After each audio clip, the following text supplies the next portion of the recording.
Good evening. I will go ahead and call to order this regular meeting of the Washington Township School Board. It is Wednesday, March 25th. It is 6 p.m. All 5 board members are present here in person along with Dr. Taylor, and we will go ahead and begin tonight with the pledge. Almost forgot that. Start with the Pledge of Allegiance. I pledge allegiance to the flag of the United States of America and to the republic which stands one nation under God, indivisible, with liberty and justice for all. And to begin our agenda tonight, we have our school spotlight with Willow Lake.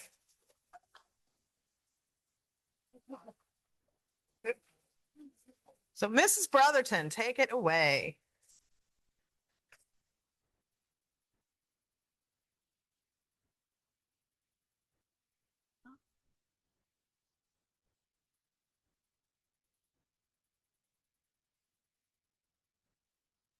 Hey, good evening, Dr. Taylor, school board members.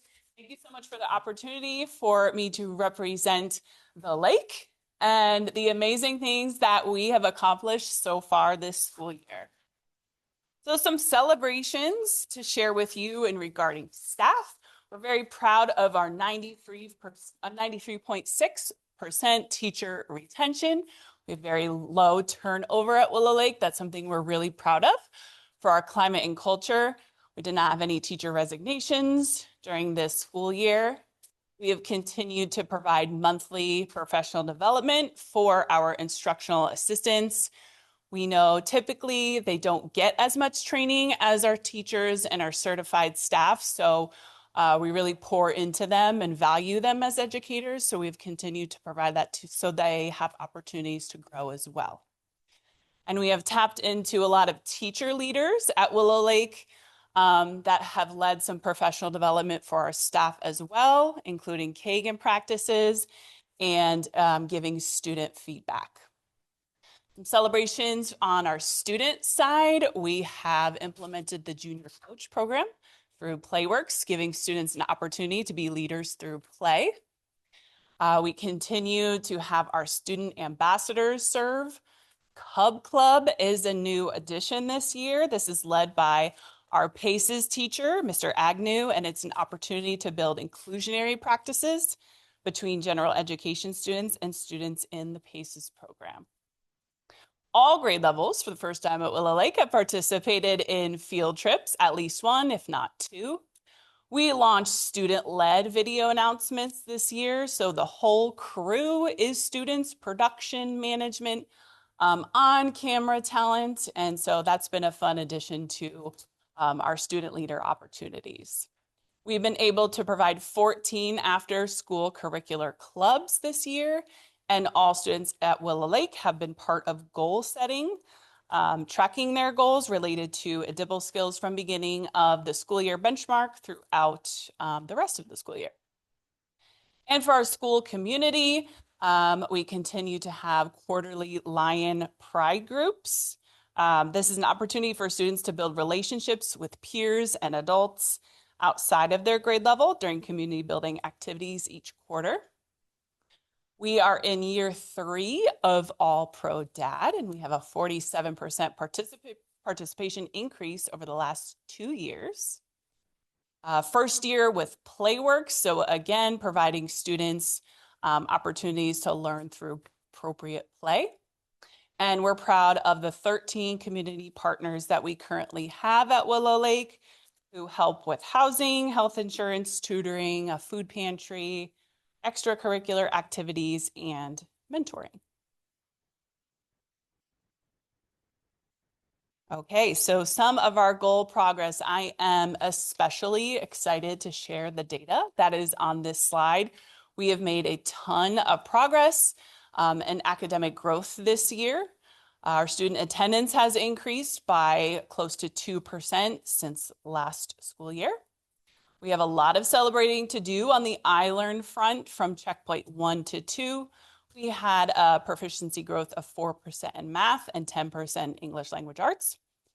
Checkpoint 2 to 3, this is hot off the press. We have had an increase proficiency in math from checkpoint 2 to 3, 13%, and ELA, 7%. A lot of celebrating too, some fresh data coming out of our first round of iRead. We are up 14% in the pass rate after spring assessment compared to last year.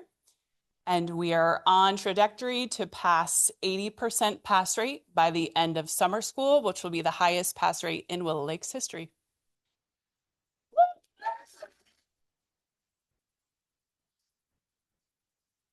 Additionally, our dual language immersion pass rate after the spring assessment is 87%, which we're incredibly proud of, being that our students in the DLI program, most of their literacy instruction is in Spanish up until they reach 3rd grade.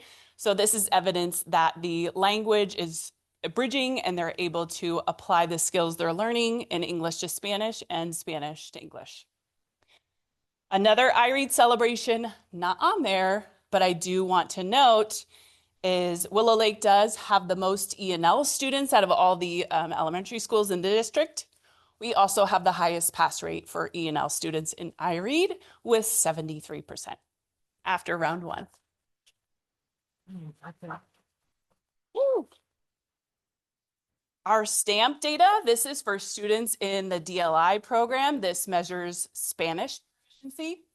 All 2nd through 5th grade DLI classes, these are the grades that take the STAMP assessment, are performing above the national average in all 4 language domains.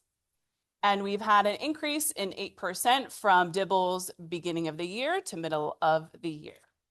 So a lot of exciting academic growth happening at Willow Lake. Our goal progress and some challenges for continued school improvement. Continuously monitoring the DLI program efficacy. We are in year 7 now of the DLI program and first year at Westlane. So continue to looking at those practices and refining those practices as we continue to grow, including enrollment, language allocations, curriculum development, and student progress based on longevity. Our team, along with the district team who supports DLI, has been doing a lot of work in monitoring progress of students who have been in the program since kindergarten, so that we can look at the growth over time for longevity purposes. And then, of course, with such a high E&L population, continuing to grow English language learners through development of interactive structures, goal setting, progress monitoring, and having a very intentional focus on language objectives in tandem with learning objectives. Some school improvement practices, we believe, are showing that closure of achievement gaps and helping us yield those academic gains that I just shared. We have been very committed to our Science of Reading professional development. This is embedded into our school improvement plan. We have been able to provide professional development for all of our staff on explicit instruction, syllable types, spelling rules, and fluency throughout the school year. Our WIN, our What I Need, our intervention block is pretty unique at Willow Lake. We do have targeted skill groups for all students in all classrooms, regardless if they are receiving a remediation, if they are receiving on grade level instruction, or if they have enrichment opportunities. They're also flexible grouping based on data. And so, of course, that requires a lot of monitoring. So all schools have math and literacy PLCs. We have decided to add in an MTSS PLC. So we have those monthly so that we can monitor those skill groups during the WIN time and make those adjustments as necessary.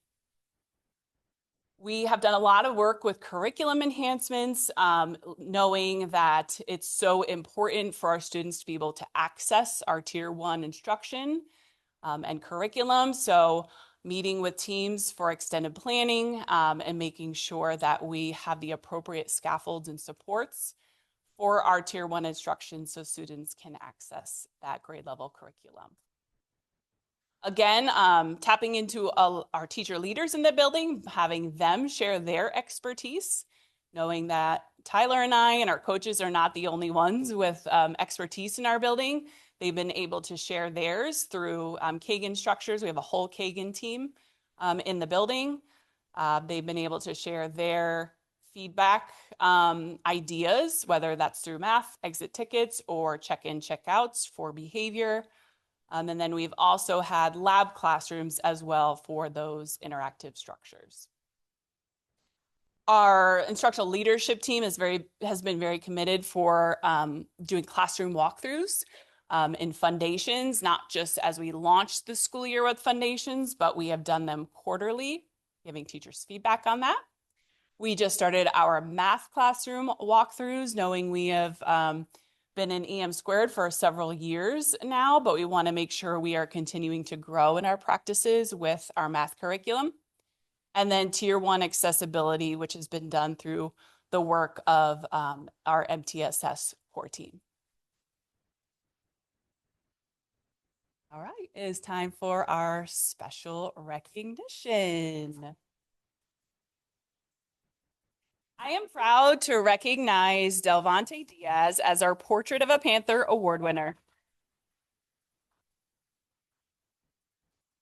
Delvante is a 5th grade dual language immersion student. Delvante was selected for this award in recognition of his strong student leadership and commitment to building an inclusive school community. Through his involvement in student ambassadors and Cub Club, he has played an important role in fostering connections between general education and PACES students. His leadership reflects kindness, responsibility, and a genuine effort to ensure all students feel included and valued. Congratulations, Delvante. Congratulations. Awesome. Keep up the good work. Great job. Thank you. Good job. Thank you. Can you take a picture? Take a picture.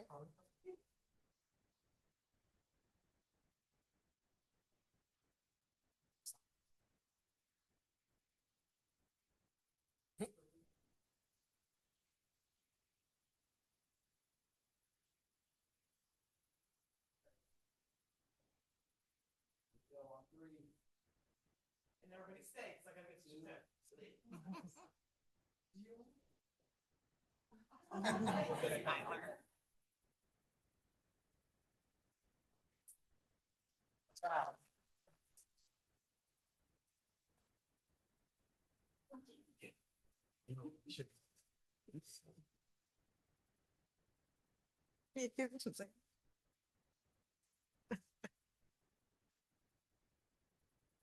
Next is our Above and Beyond Parent Recognition Award, which I would like to recognize Mr. Pat Garner.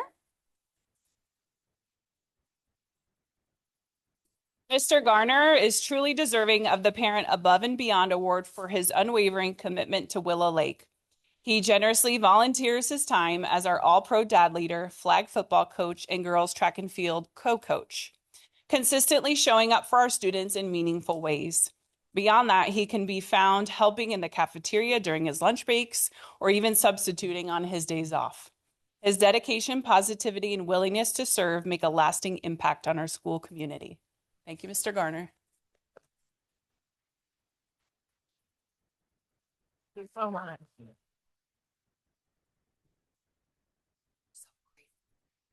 Appreciate it. Ready? 1, 2, 3.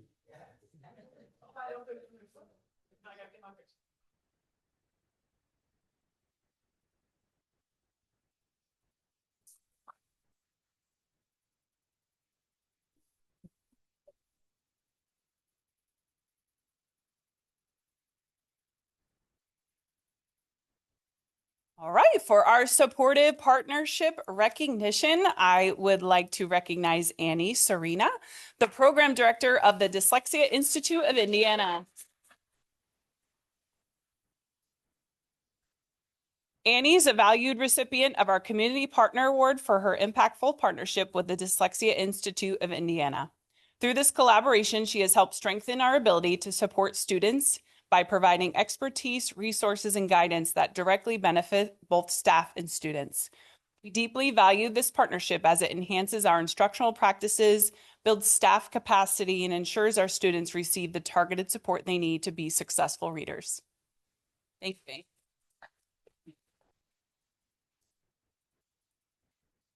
Thank you.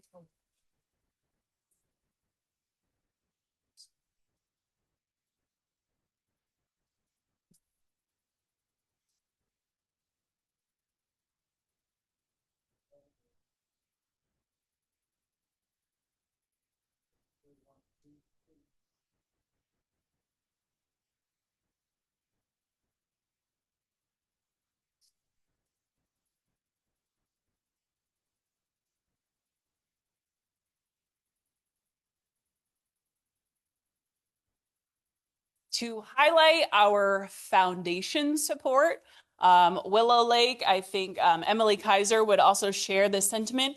We are not afraid to apply for lots and lots of grants at Willow Lake, myself included. And so here are some highlights that we have received funding for from the foundation. Our teachers have used Teachers Treasure memberships to secure almost $29,000 in school supplies for Willow Lake Classroom last school year. 5 Willow Lake teachers had their classrooms adopted last year, providing $5,000 worth of additional impacts.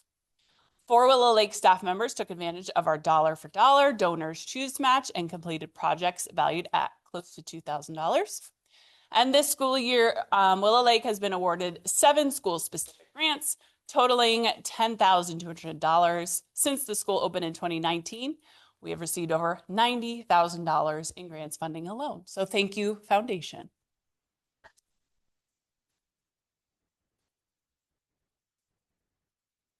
Again, thank you all for letting us shine a light on Willow Lake.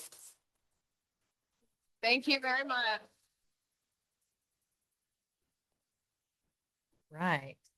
The next item on the agenda is superintendent's announcements, but before we get to that, although we would love to have everyone stay and watch all of the scintillating business that we deal with at a school board meeting, if you would like to head out, you are welcome to do that. We won't be offended. And with that, I will go ahead and turn it over to Dr. Taylor for superintendent's announcements. All right. Thank you, President Fry. Way to go, Willow Lake. Everybody have a lovely evening. Thanks for coming out strong tonight. Appreciate that. For my announcements, this board meeting board, I wanted you to be aware of the exciting conference and tailor-made venue in New Orleans happening next Thursday and Friday, where several of our educators will be attending for an exciting 2 days of professional learning that's in alignment with our strategic plan. Additionally, we look forward to celebrating with Northview Middle School, who's a finalist for a major national award for NIT, which NIET is the National Institute for Excellence in Teaching. And that award is called their Founders Award. So you can see from the email that we attached how our team has been specifically assigned certain sessions. So the one thing I love about NIET's conference is they get to know us, get to know our strengths, get to know the different roles, get to know our challenges, and then they tell us where they want us during this conference, as opposed to kind of the traditional conference where you just kind of go where you want, which makes it just way more impactful. Lots of application, lots of reflection during the conference. So extremely excited for our team to go there and have this experience over spring break next week. We're also excited for Northview Middle School as well. Also wanted to share with the board, attached there is the Marion County Advocates Legislative Wrap-Up. So you can see a presentation there for your review that just includes summaries of all the relevant education bills, as well as a link to the final legislative language. I also wanted to share with the board a sample of our copy of our grade 8 to 9 transition guide, which that's our Panther Family Guide. Which is part of our strategic plan initiative for our families to help them better navigate education in our school system. And so that link there kind of shows you the digital template we're working from. Still more work to do there, but our strategic plan team comes back together April 16th for a full day workshop where we'll be diving into our initiative progress. This will be one of the initiatives we review. But again, the goal is to create one of these for each grade level. So if I'm a parent in the district and I want to know more information about how to set my child up for success in grade 5, I'll have my own grade 5 Panther Family Guide to navigate. So we're excited for that tool and to continue the development of that tool. The next part of that process is 5-6. Then we'll get into some pre-K to K and work our way up the rest of the way. Preliminary iRead spring results are there for your review. As Willow Lake celebrated some tremendous progress, we have some other schools listed there that are also celebrating some strong gains. And we look forward to the continued targeted emphasis from now moving through summer school, as some of our students who had difficulty and didn't pass the first go around will have another shot. And we're excited and encouraged about continuous improvements with our proficiency rates there for iRead 3. So big shout out and kudos to our elementary team of educators. Graduation parade, wanted to make sure the board has that on their radar. It's a phenomenal event where we get to showcase our grads and they go back to their elementary schools in the district and visit and parade around, and then they go back to their middle schools in the district, and our students get to celebrate our grads, and it's just a great community event. So I wanted to make sure the board had that on their radar and to come on out and pay us a visit during that time. It's an exciting time to be a Panther. And then obviously we have the big graduation commencement on Wednesday, May 27th as well. And I just wanted to wish you and everyone else a wonderful spring break next week as we take a little breather here, as we prepare for the final stretch of the school year, which is hard to believe. The final stretch is here. I feel like we just blinked and it was August. So have a great break, everybody. And that concludes my soup announcements for this evening. Thank you, Dr. Taylor. Moving on, the next item on the agenda is the approval of the consent agenda. Dr. Kaiser.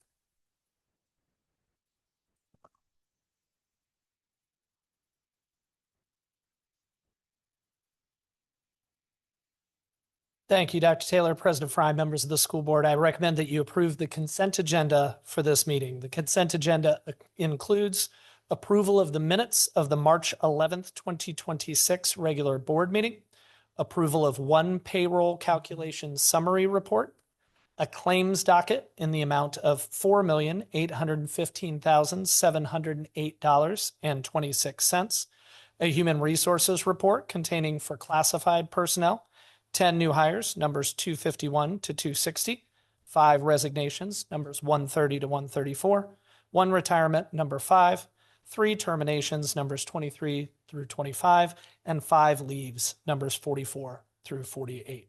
For certified personnel, 2 new appointments, numbers 1 and 2, 12 resignations, numbers 38 through 49, and 1 retirement, number 11. There are no non-competitive grants, gifts, or donations to be presented for board approval this evening. Thank you. Board, were there any questions or comments in regards to the consent agenda? If not, I'll go ahead and call the vote. All those in favor? Oh, gosh, sorry, guys. I would need a motion before calling a vote. Do I have one? Consent agenda as presented by Dr. Kaiser. Second. All right. It's been moved and seconded, and I will go ahead and call the vote. All those in favor of approving the consent agenda indicate by saying aye. Aye. All opposed, no.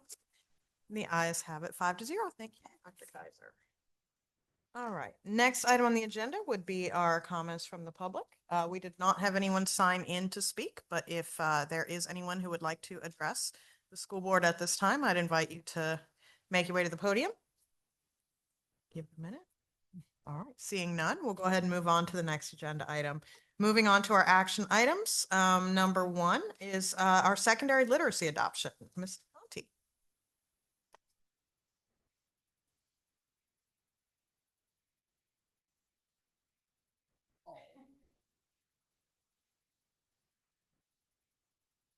Good evening, Dr. Taylor, President Fry, and members of the board.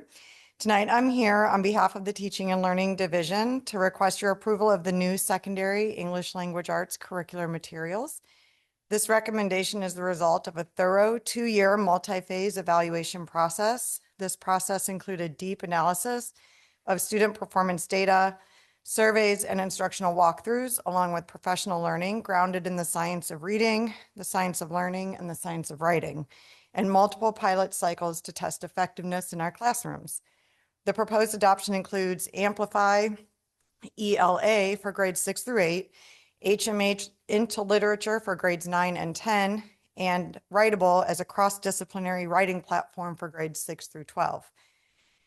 These resources were selected for their rigor, their strong alignment to district goals, their ability to support multilingual learners, and ability to support the vision and goals of the secondary ELA program.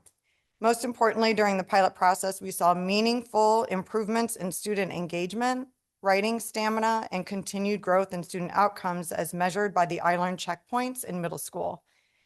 This recommendation directly addresses several critical needs identified in our comprehensive needs assessment, including the lack of vertically aligned curriculum and pacing, inconsistent rigor and instructional expectations, limited access to common assessments and writing structures, and gaps in support for diverse learners.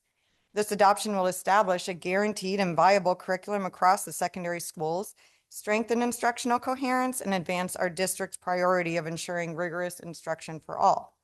Implementation will be supported through required professional development, ongoing coaching, and continued evaluation through 2027 and beyond. The total financial impact of this proposal is over $1 million over the course of 6 years. While this represents a significant investment, it is a strategic and necessary commitment to continue strengthening literacy at the secondary level. Before I close, I would like to recognize 2 individuals whose work was critical here. Amy Gilliam is over on the side.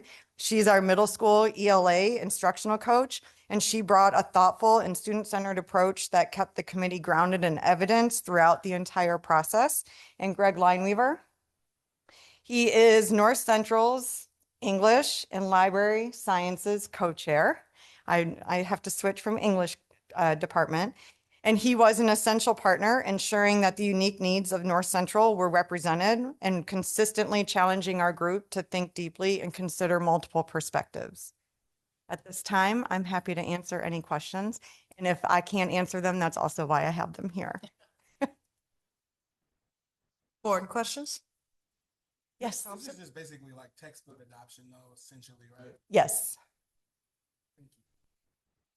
I did include in the, I think I linked in the request a memo, but I also put the goals that we established, the 6-year goals from program eval, which is beyond just the textbook, but really about instruction.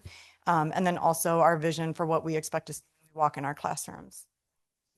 Mhm.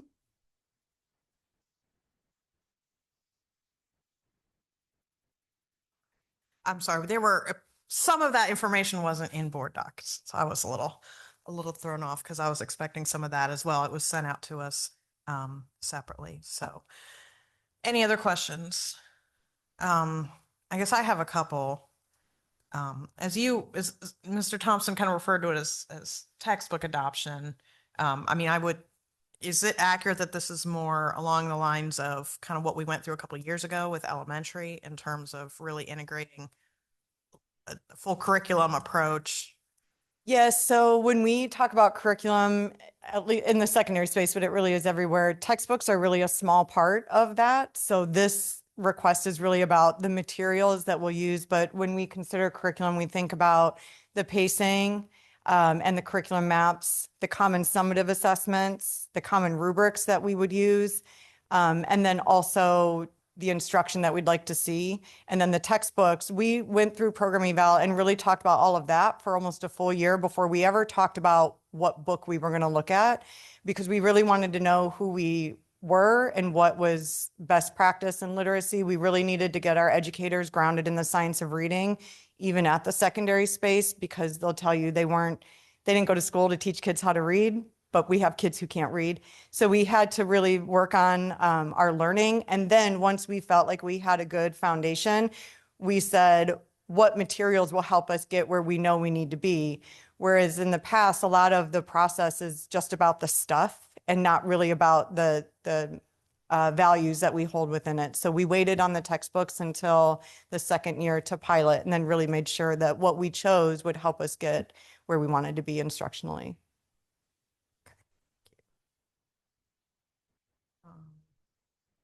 Sorry, I'm just looking at the memo because No, you're great.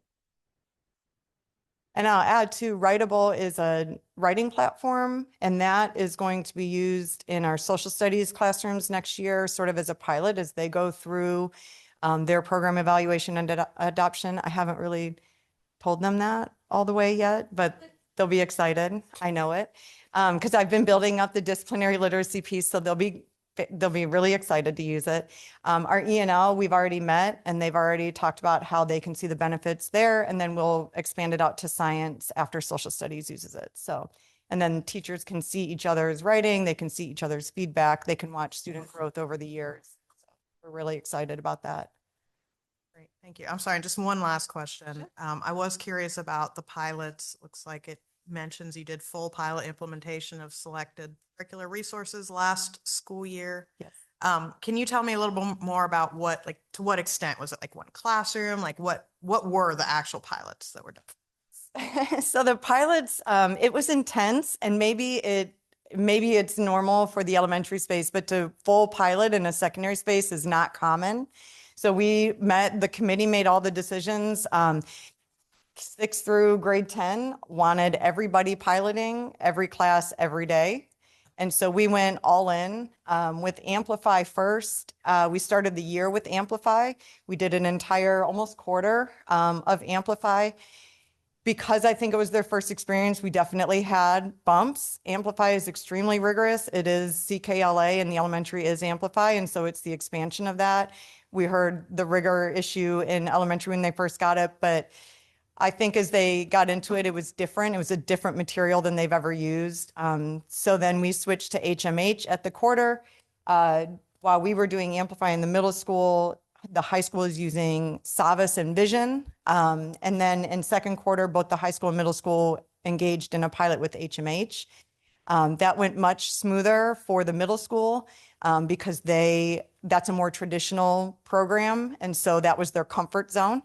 The high school, it was a challenge for the high school, I think, in both of them, because they haven't really used material in a long, long time. They would have said at the beginning that we sort of pieced together what we're doing, but they didn't rely on something that was structured and coherent. So I thought they did a beautiful job working through both of those. And so we gathered feedback from students. We made the materials available to families if they asked for it. We took feedback from teachers, both rounds, and we really looked at it. And at the end of the day, one of our department chairs in the middle school really did not like Amplify at all. And when we got to the point of the decision, we did a lot of consensus work.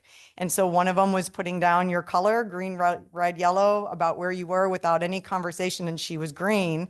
And I was shocked because I was ready for the red from everybody. And I think in the middle school, I had one red and the rest were green on Amplify. And I didn't see that coming.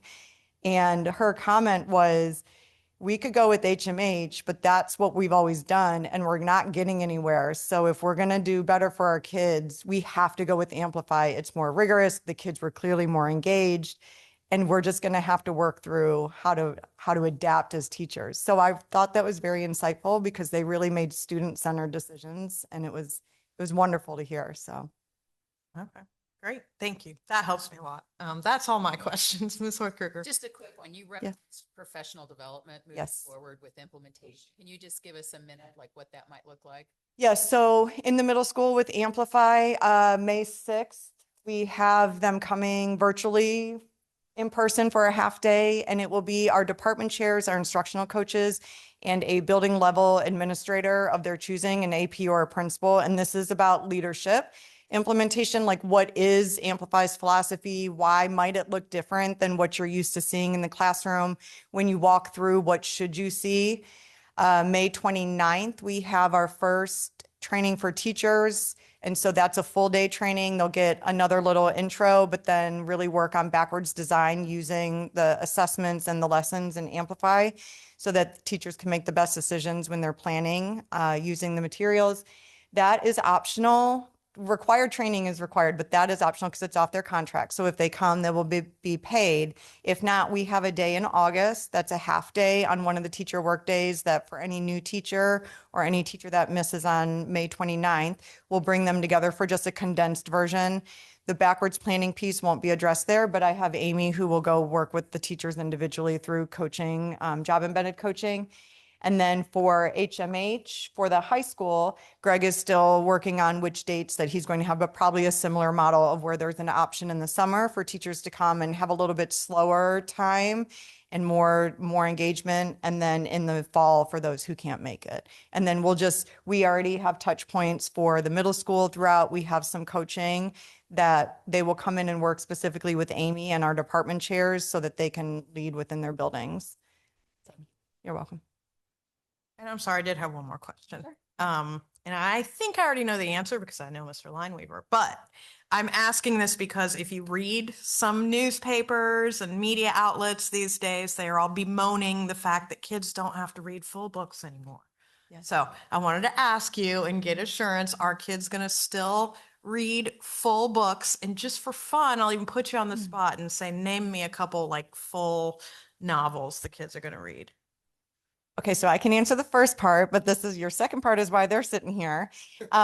Yes, they're going to read full novels. And we actually have done some work, the elementary, Rose, my counterpart and I, about rearranging when we do program eval and adoption. So these big ones are spread apart more because they take a little bit more money and the professional learning. So we want to have time. So one of the benefits of doing that is that we are going to be able to go back to at least one consumable novel per student per year, hopefully per semester in the high school is our goal, because we can now afford it based on the way that we're spreading things out. So they're reading at least one consumable and then many other novels that I'll let Greg speak to in the high school and Amy in the middle school. You can come up, yeah. Sorry, putting you on the spot. I told them, I said, you need to come because I just scheduled the rooms and led the process, but these two are really, they're amazing. And so they really did. No, and hard I do work. appreciate it because I do think it's important. You know, it's going to be a question parents have, you know, are my kids still going to read books? So Yeah, so I'm going to totally dodge the question. I think where we are at the high school is that we have operated heavily in a novel zone, and we haven't always. So part of the whole process that we've gone through with the piloting and decision to move through textbooks has just caused us to really rethink everything from ground upwards. So there is nothing that is sort of just by virtue of having done it before, transferring over. So my teams are deciding now. I don't even have titles because we're in a spot we've got a lot of flexibility about how money is working right now, and so we don't have to make that decision today. And we didn't have to make that decision by the time that the textbook adoption was made because those are two different kinds of territories. There are texts that are embedded within HMH, which we like. Of course, we're going to maintain Romeo and Juliet and some of these things that we've taught in the past. But like in our 10th grade curriculum, it's a bit more loose in terms of what the textbook offers. So that's giving them a lot more conversation about like what are the novels we want to do. So one of the things that's happened in this semester is that they're using texts which they have used in the past, memoirs. They continue to look at Born a Crime and to do novel units around memoirs. They're asking the question, how much of this can transfer? How much of it is stuff that we want to do again? Is it going to meet the skills? And what's really interesting and important about it is that last bit I just said is what's the skill that we're trying to teach? How does that skill get reinforced through the particular novel that we're using? So there's no lack of commitment to long form text, but what we see as an opportunity, and the team is wired at this moment to question it all, and we'll certainly have it in place. But this is actually true even through our X classes too, right? So, your daughter was part of X classes with me, and so we definitely experienced a bunch of novels, and so that is not going to go away. But the actual choice of what that looks like right now isn't decided. Okay, thank you. That exposes some of my ignorance of curriculum design, so thank you for explaining that. Yeah, before Amy talks about middle school, just the difference between the two is Amplify is very structured. Like there is no choice. We knew what we were going to read when we adopted it. Whereas HMH, it's almost skills based, and they have a library of hundreds of novels they can choose from. And so they get certain amount of points also that they can make classroom libraries, but then also get the consumables. So there's a little bit more choice, which is why they don't have an exact title, because there's some freedom on what they choose based on skills. So Actually, I just want to add one more thing about that. Yes. The idea of independent reading is something that we've embraced as a program, as a school, really, this year more than any other time. And this is one of the really interesting things that's happening is that what we know about the kinds of reading that students are doing at the high school level is when you just put a book in front of them, they don't love it because you tell them that they should. What we really want them to do is to have this sort of balance of like choice reading as well. And this is something that, of course, is really popular all the way up and down, but it has not been part of the sort of the missional work of the high school. And that kind of came online. And I would like to say that this is totally driven by teachers within my team who said, I think that we should be doing more independent reading. And we made it a mandate this year. That has aligned very nicely with the HMH points piece, which was we could make a decision to take all of our points, put them all in one spot and get a novel that everybody reads, put barcodes on it. But what the teachers are universally saying is, I want to use those points to build a classroom library because I want my kids to be reading independently and they are all building time for it. And that is a change. That is an absolute culture change. And so to kind of like bring the other side of this, they're reading long form texts, but they're not necessarily reading all the time a book that we're telling them that they need to read. So there's this sort of push pull in there, right? And so that's actually a really important element of all of this that we are not going to get rid of. It's been a core part of it. So, No, that's super helpful. Thank you. I actually lived through that experience of, I guess my daughter had a 8th grade English teacher who I think implemented what you were just describing as kind of a change, and I saw the difference it made in her. So thank you for explaining that too. Sorry, I'm making this take a long time, but Absolutely fine. So Robin spoke to the fact that Amplify is very structured, so we know what we're reading, we know what we're getting into. I believe there's a full list of everything that every grade is reading throughout that you can take a look at. But to speak to your question about what is a core text that we are reading and consuming at each grade level, 6th grade will be reading The Summer of the Mariposas. 7th grade will be reading A Raisin in the Sun, the play. And 8th grade reads 2 consumables. One of them is a graphic version of Frankenstein, along with some excerpts from Frankenstein. And the other is the narrative of a life of Frederick Douglass. thank you. And yeah, not only did I miss the memo on the memo initially, then I missed the memo on there being different tabs with the So tabs. now I see that and I'm sorry, but for what it's worth, thank you for obliging me. Obviously, the core of reading and writing and what we're doing for that is incredibly fundamental to what we do. So thank you for obliging my questions. I'm finally done. Was there anybody else before we move on? All right. Do I have a motion? Move to approve the secondary literacy adoption as presented by Mrs. Conti. It's been moved and seconded. Any further discussion? Seeing none, I'll call for the vote. All those in favor indicate by saying aye. Aye. All opposed, no. And the ayes have it 5-0. Thank you so much. Thank you guys Thank for you very being here much. as well. Thanks for all your hard work. Thank you.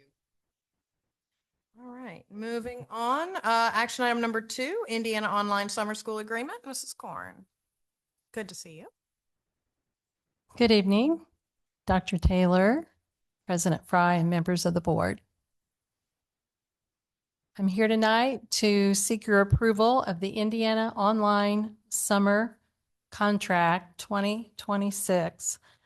And this is an agreement with the Central Indiana Educational Services Center. The contract should be included in your board documents.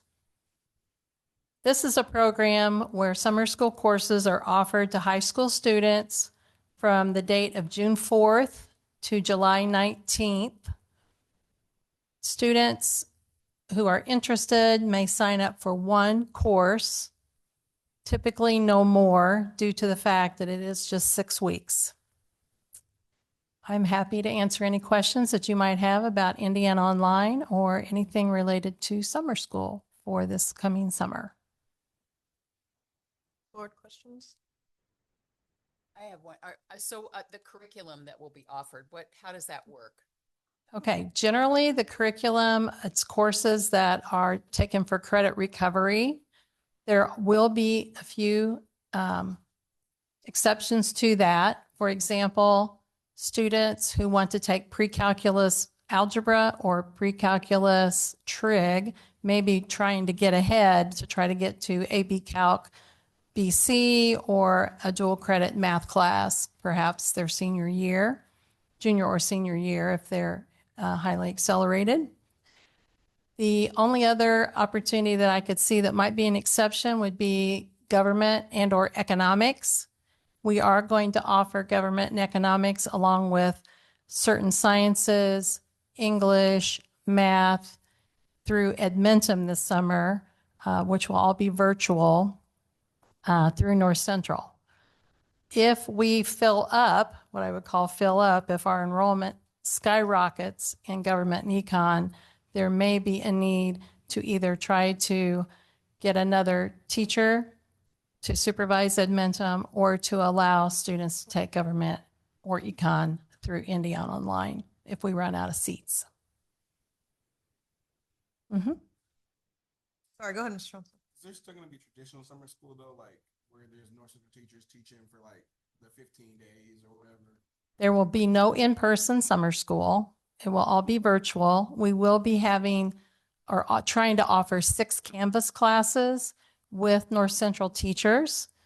And those classes would be prep for college and career, personal financial responsibility, speech, PE, health, and computing foundations for a digital age. And the majority of those are graduation requirements. Traditionally, our 8th to 9th graders enroll in those classes. Go. So is that just for this summer because of construction, or are we like moving to like not having in-person stuff? It's my understanding that we're moving toward more Canvas and virtual courses that are developed by our teachers.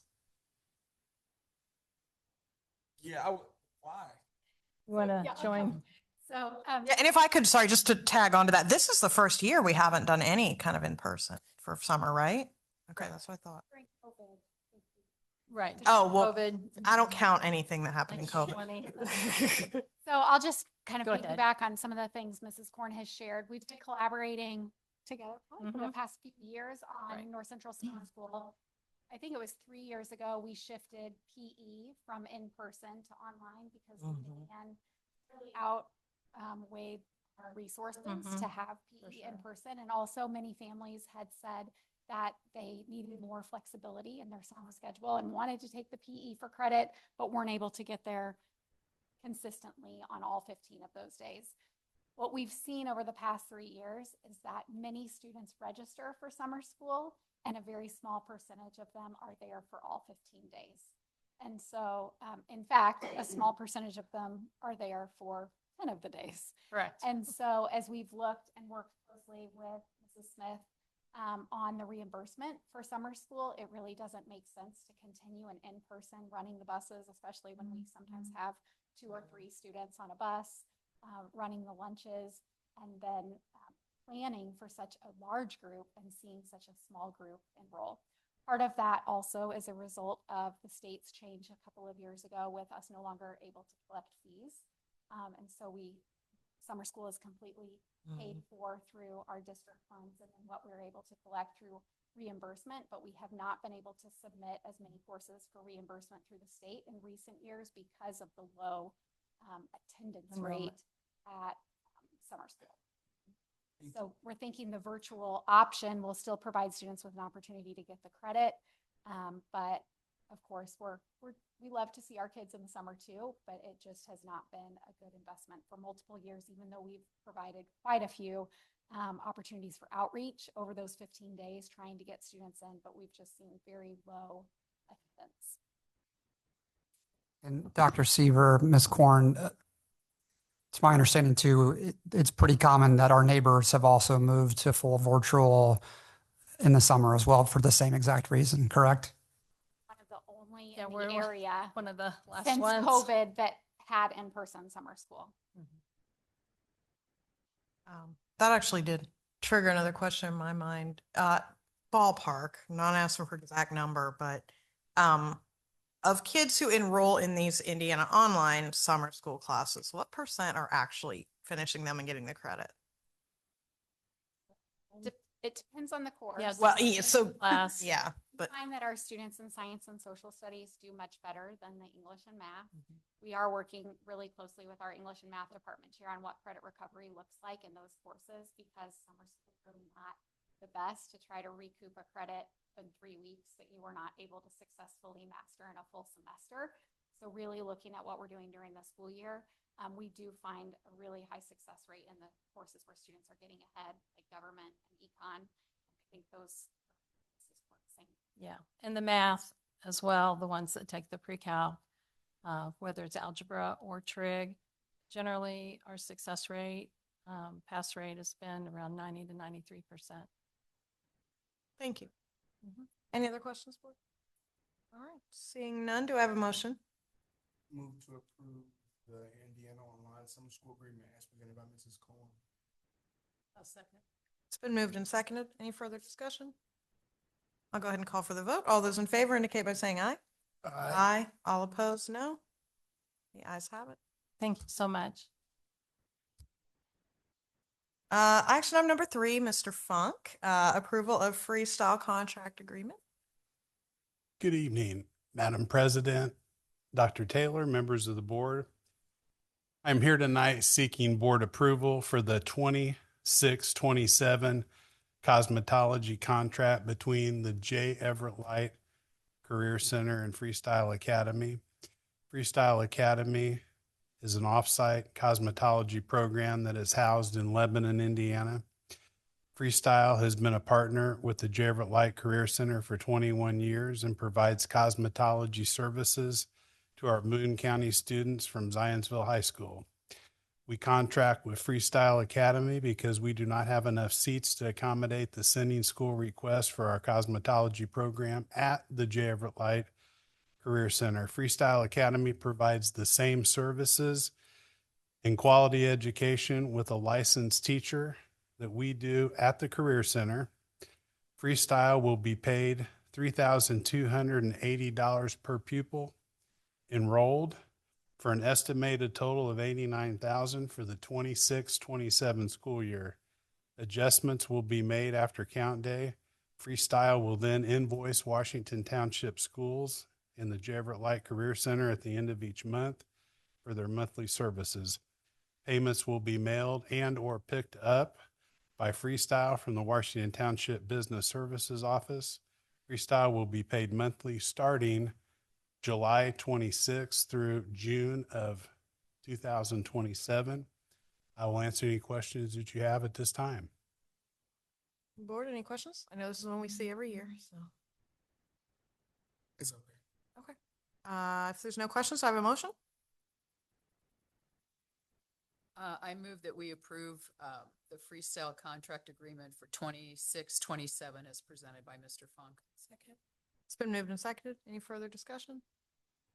I'll go ahead and call for the vote. All those in favor indicate by saying aye. Aye. All opposed, no. No. The ayes have it 5-0. Or I'm sorry, the ayes have it 4-0. Thank you. Thank you. 4-1. Gosh, thank you.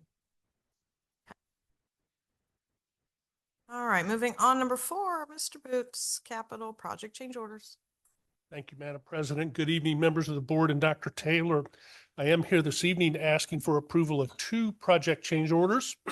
Change order number 005 to Skillman Davis Joint Venture for the Washington Township Services Center project. Excuse me, and change order number 009 to Skillman Davis Joint Venture for the North Central Phase 3 project. The total financial impact of the 2 change orders is $281,169 and will be funded from the capital referendum funds. Be happy to answer any questions. Questions, board?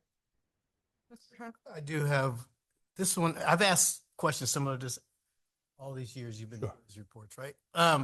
And so I understand about change orders. I understand about things we may not have known when we got into remodeling, et cetera. But did we ever talk about, so there's a lot of owners' requests, which that means we requested it. Are these things that owners' requests are things that we didn't think about at the time, or we came up with after the fact saying, oh, it'd be nice to have? Yeah. So how are the owners' requests vetted? Some of these things I get, we left something out, you need to have a different door or whatever, but how do we vet some of these owners' requests? Yes, of course. Some of them are, the answer is both of those and more. There is a lot of unknowns and unforeseens that we see. Some of those get categorized as owners because we have a choice of what to do. How do we solve a problem? We can do 1, 2, 3, or 4 different options. Some of it is facts that have changed since design was 3 years ago, 4 years ago, and things change, curriculum changes, teachers change, such as that. And then some of it is just improvements. A better idea, perhaps. We evaluate each of those based upon the impact and the cost, funding available, and so forth. So that's why we track each one of those as owner requests or whatever category they're in, and we track each and every one. And I figured that. I just want to get it on the record because I don't want, if somebody actually went through these and saw a lot of owners' requests, why are they waiting after the fact to add things? And it's not just that. It's correct. Right. So that's correct. explained it, and that's great. Yeah. Okay. Any other questions?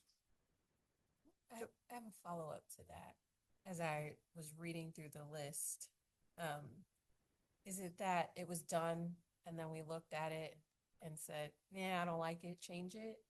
Like it is, because when I look at something that says change the tile color, that I'm wondering, does it matter? Yeah, no. Does the I color understand. actually matter? Yeah, I understand. So- Believe me, there's not a blanket, yes, we'll do that. Many things get considered and not implemented for that reason. And for a lot of reasons, cost being one, impact, delays, whether or not it's really needed and necessary. So, and it's not a unilateral decision. I don't make that decision. No individual does. We do it collectively to make sure that it is the right decision in the best interest of the school and, of course, of the students.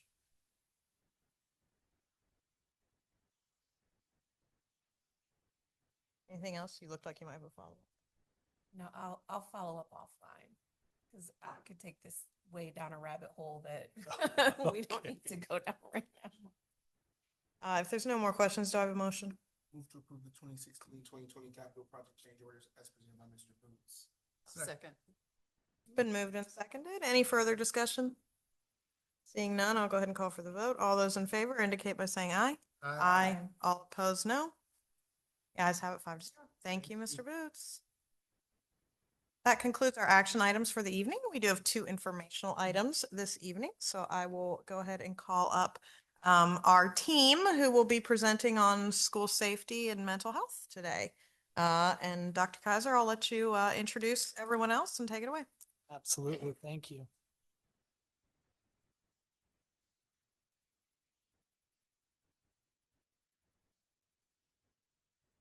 All right. Well, thank you, Dr. Taylor, President Fry, members of the board. As you know, the areas of mental health, crisis response, and school safety are 3 areas where we are constantly trying to expand our capacity and look for improvements for our students. And we're excited. Myself, Chief Lindsay, and Jen Dodson are here to share a little bit of information with you about ways that we've done that kind of during the course of this school calendar year. So a lot of the things that we're going to talk about are things that we have implemented throughout the school year.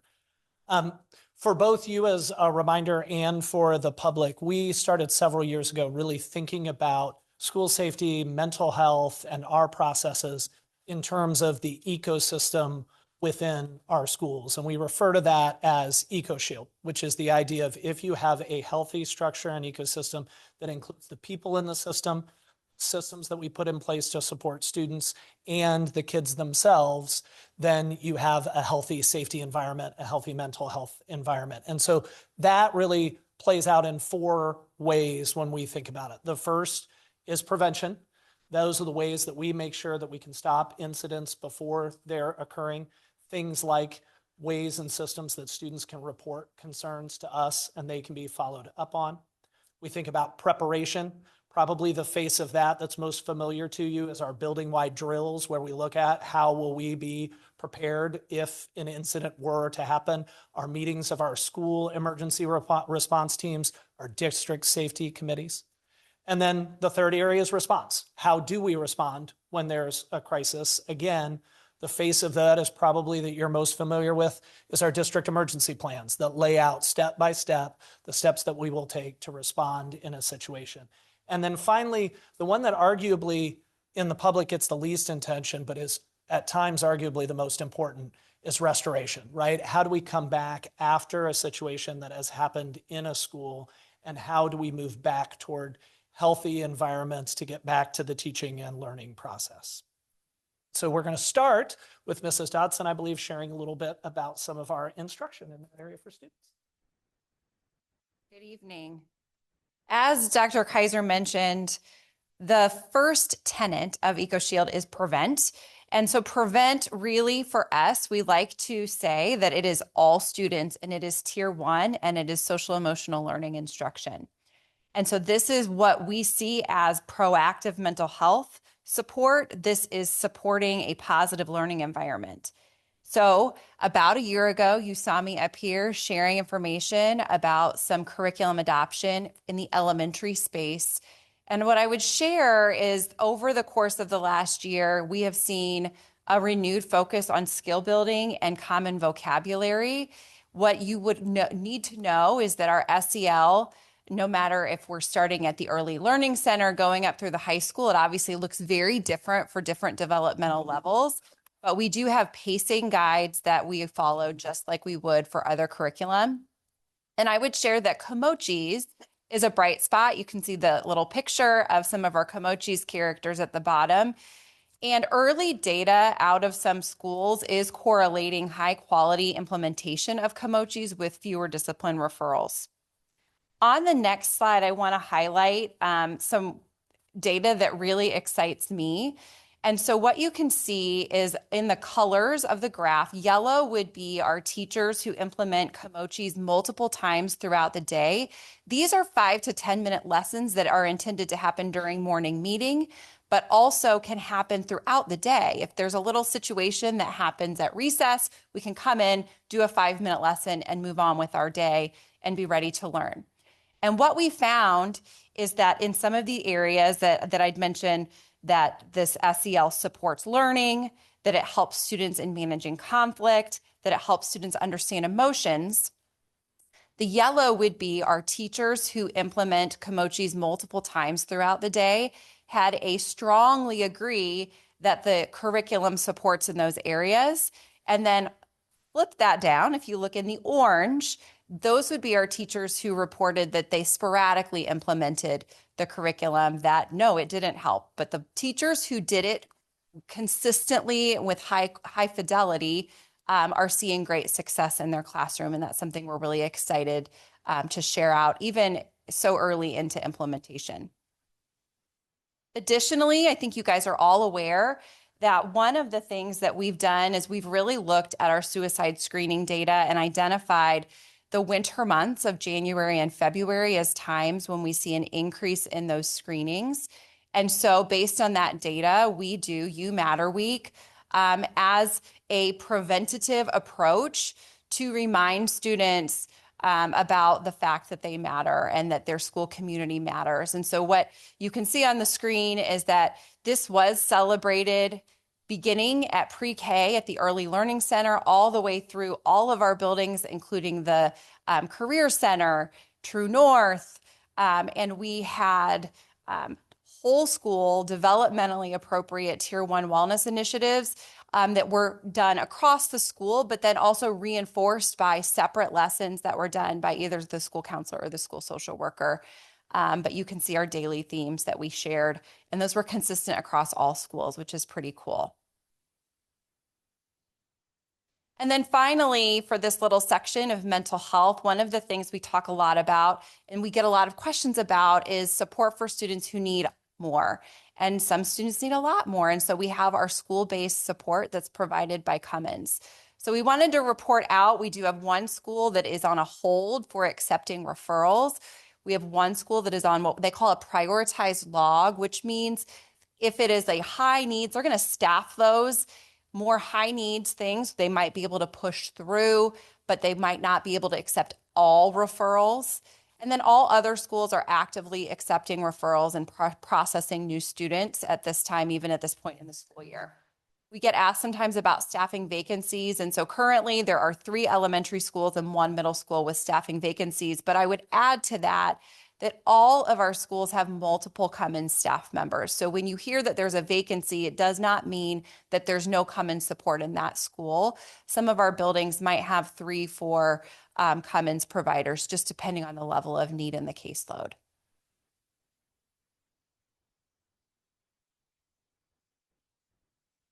Good evening, everyone. In continuation with that tenet of prevention, myself along with Dr. Kaiser, Dr. Kruger, we have visited several schools and several vendors, and particularly 3 vendors, to bolster our security system, our weapon detection system. We visited Perry Township, Lawrence Township, and Pike Township to see how we had demonstration, but we want to see it in action, how it flows, students flow into the schools in the morning, and how it impacts the psyche of a student when they come in the building.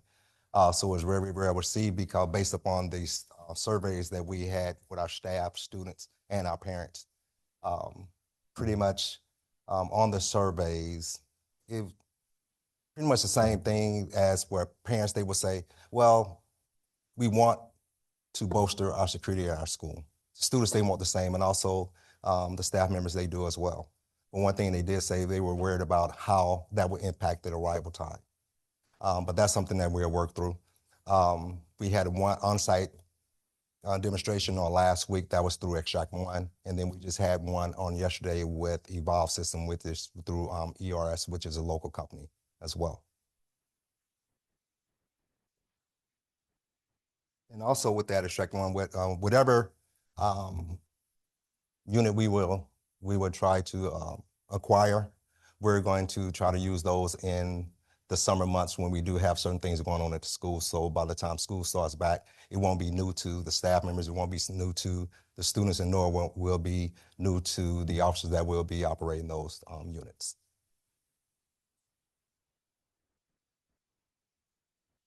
Yeah, one of the things that we've been working through with that weapons detection system that has been a struggle for schools all around is what they affectionately refer to as the laptop problem, right? Students carrying laptops either in a backpack or a bag. And one of the things that we were pleasantly surprised about when we'd gone and done visits at some schools, often we were seeing laptops being held over heads, laptops being handed around, and it just really disrupts the flow and it doesn't feel like you're walking into schools. And I'm happy to say that with those on-site demonstrations, and thank you, Ms. Horth-Kruger, for joining us for one of those, what we were able to find was both of the units that we're currently looking at, students can either walk through with a backpack on with their laptop in the bag, and they progress through an open gateway that can be branded with a North Central logo on the side. It feels much more akin to what I would say to you is as you're used to entering a concert venue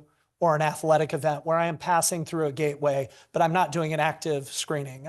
Certainly there is a secondary screening area if students do have something on their person that we need to do an evaluation of, but most students simply pass through the gateway. There are certain things that we know. If you are carrying your metal violin case, yes, it is going to set the system off. My favorite was last week as players were coming through with their baseball and softball bat bags. Yes, your aluminum bat or now carbon composite is likely to set the system off. The beauty of these systems that they do a great job with is they isolate and they show you what it is tracking. If you think about a traditional metal detector, it's going to go off and it is going to say there is something on my person. These systems, if I have something on my ankle, it is going to create a red box on my ankle. And there are a few laptops that we found, for example, my MacBook went through just fine. Someone else had an HP and it must have enough metal in the spine that it would set it off. But again, if I am walking through with my laptop in, say, my hand, it is going to put a box around it and tell you that the thing that is triggering on is that laptop, which then allows that secondary screen to be very quick and easy. I am holding a laptop, it's circled the laptop, you are good, you can continue on. So our goal with that, as Chief had said, is we currently are and have purchased in the past open gate systems that do not have that capability.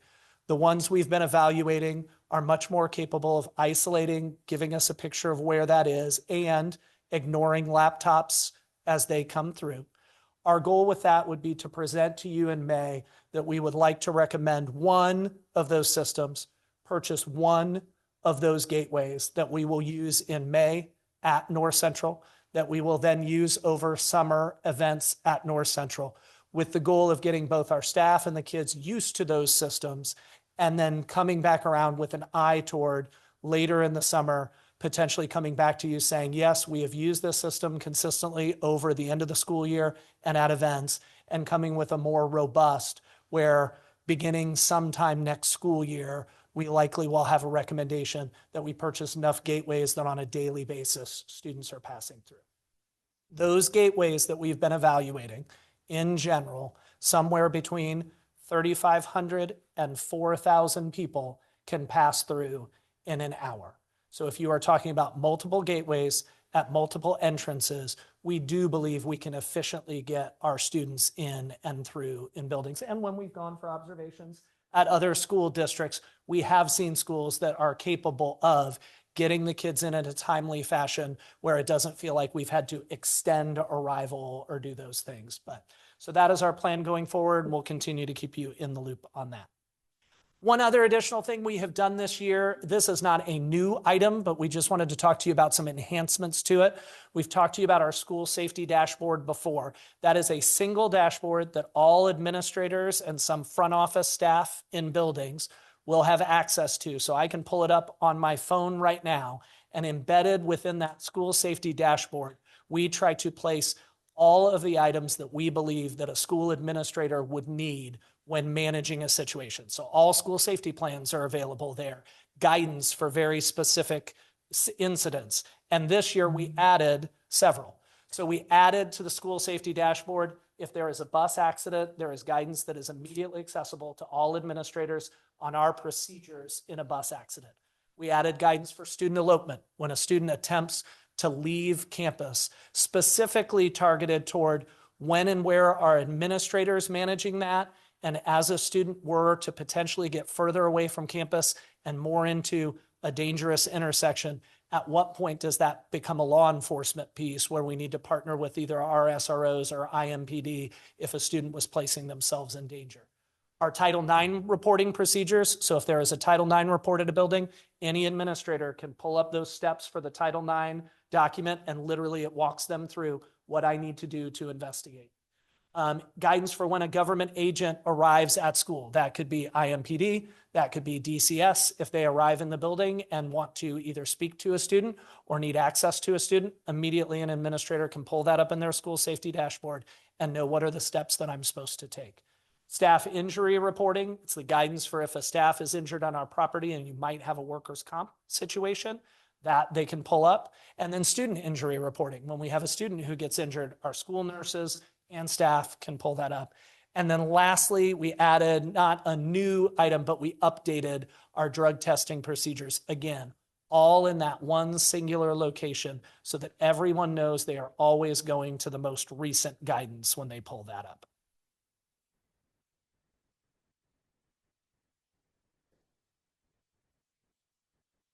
And also what we've done back in February, we had training with our SROs and building administrators, along coupled with administrators from transportation. And what we did, we just did a round robin, and we had what happens when there's a 1050, which is a bus accident. And so we decided to bring everyone together. So if we all in a room, we can see what each person does so they can be more understanding. So when transportation, they get the initial call, the administrators know what the administrative team is doing. The administrator know what the SROs are doing. So everyone has just had a big picture of what everyone is doing. So that went very well. And also the training, I'm pretty sure you all can see that though. Dr. Kaiser, he put that on the PowerPoint. So all the administrators, they have that so they can always refer back to that if they need additional training or whatnot.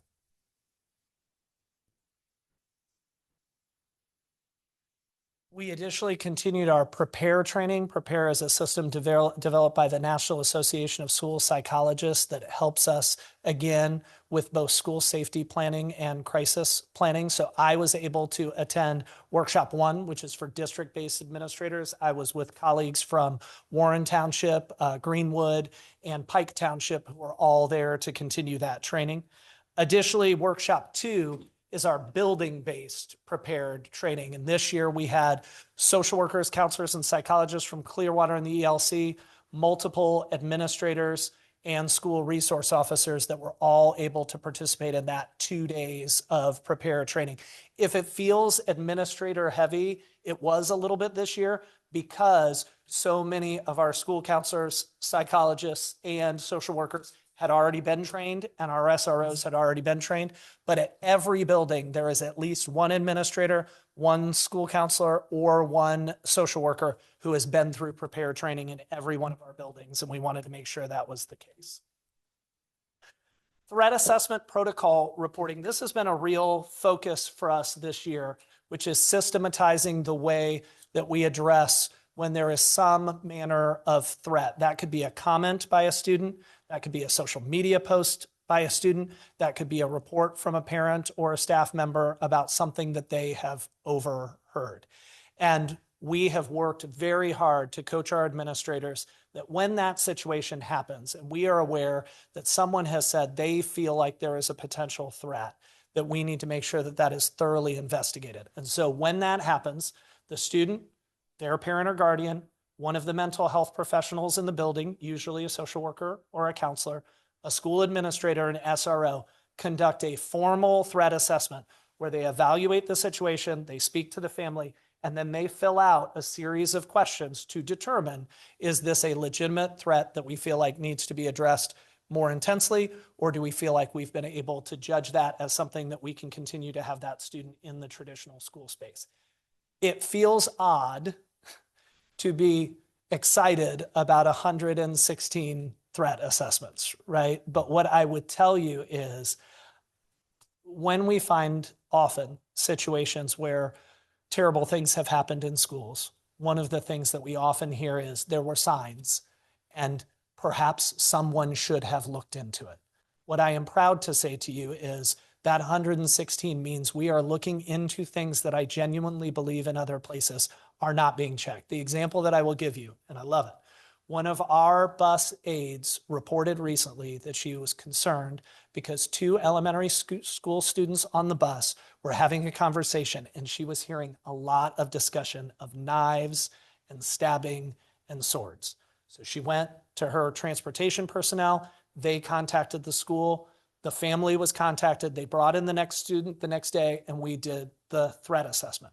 What we found out is the 2 students are very, very, very interested in a new show on Netflix, and they love the same anime, and they were going back and forth about the characters and the swords they use and the knives and all of that stuff. Again, very natural, but I know that our system is working when I know that a bus aide is telling our schools and we are checking it out when 2 kids are having conversations about anime because it might be something that we need to look into. And there is a link there. Mrs. Dodson and Ms. Hazlitt have done a great job, again, of really developing some very clear guidelines for schools when it is an elementary situation. And we do feel like there's a lot of learning that needs to happen here about what we talk about and the words we use. They've done a great job of developing a very systemic process for the elementaries to follow.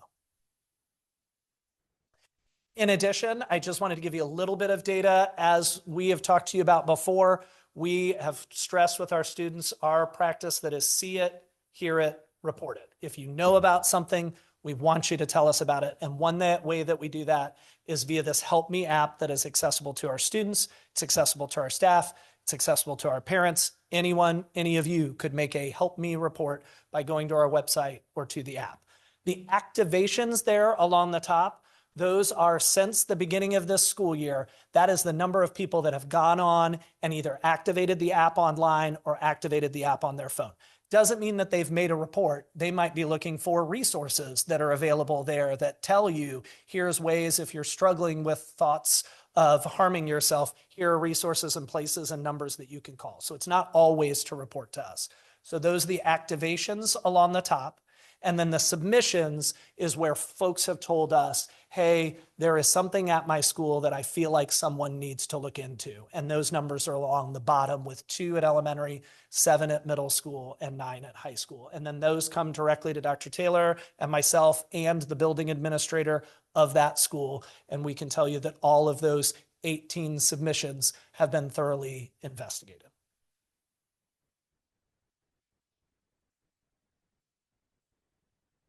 I mentioned earlier that we do You Matter Week in response to some suicide screening numbers that we've seen over the years. And so I wanted to provide an update on screening numbers so far this year. So this data that you're looking at will be from the beginning of this school year until basically about a week ago. And so it's not indicative of a full school year. I just want to be clear on that. But in general, I'm really happy to see that our total suicide screening numbers are down across all developmental levels, which means that there are fewer students who are talking about some sort of a desire to harm themselves, or where fewer things are getting flagged on their devices, those sorts of things. So that's a positive thing. Meanwhile, our high-risk suicide screening numbers have gone up. So high risk basically means we use the Columbia screening tool. We do not do full suicide assessments that you might see in a clinical setting, but it's a screening tool that's kind of common practice used in schools. And high risk basically means that a student has conveyed that they want to die and that they have a plan for it and plan to carry that out. So that's how we define high risk. And so obviously that's something that we tease out those numbers. And so you can see there's an increase at elementary and high school and overall. For comparison's sake, in the same time period last school year, we had seen 39 high risk. And so this was at 46, so up a little bit, but definitely something that we monitor, and we're continuing to monitor, investigate, and we have a team that works on more prevention efforts. Additionally, you can see some data related to our suspected child abuse and neglect reports. We call those DCS reports a lot of the time. These are down too, which is an interesting thing to look at. This information is from Crystal Haslett, who oversees all of those reports, but she wanted you all to know that the majority of those reports that we have received this year are related to suspected physical abuse, and that a lot of the trends that we're seeing are similar to the last couple of years, including suspected sexual abuse, parental substance use or abuse, lack of supervision, and witness to domestic violence. But overall, those numbers are down compared to last year. And then finally, we did in that area of restore want to give you some data on our school or our district crisis response team. You know, we know that when there is a situation such as the death of a staff member or the death of a student, it is vitally important that building administrators, A, have the ability to take care of themselves, because that is a traumatic event for them as well, and that they need to be very, very present for their staff, for their students. And so we have a district crisis response team, and the members are there, that when there's an event like that in the building, that team comes to assist with communications or other work with the family that may be necessary, so that the administrators in that building can be very, very present for their students. Unfortunately, we have had to deploy that district crisis team 4 times this year to support administrators, school staffs, and student in managing the impact of a student or staff death.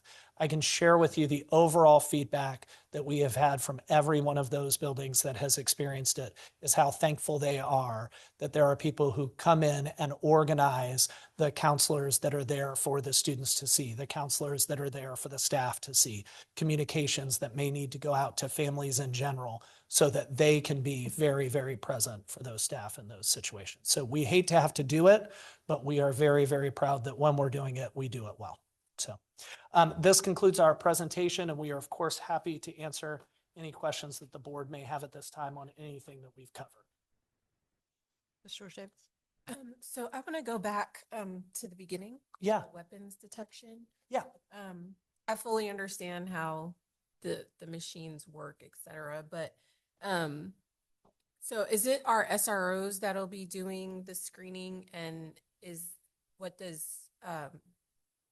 training look like? Yeah, certainly. So as we do that, the systems are set that typically you're going to have an adult. That might be a non-SRO member of the staff who's in front of the machine, who's mainly controlling flow of students, right? They're not doing anything really with the screening process. They're just making sure that kids are going through at the right pace. It's probably more necessary in the beginning. And then as kids get used to it, you probably need that less and less.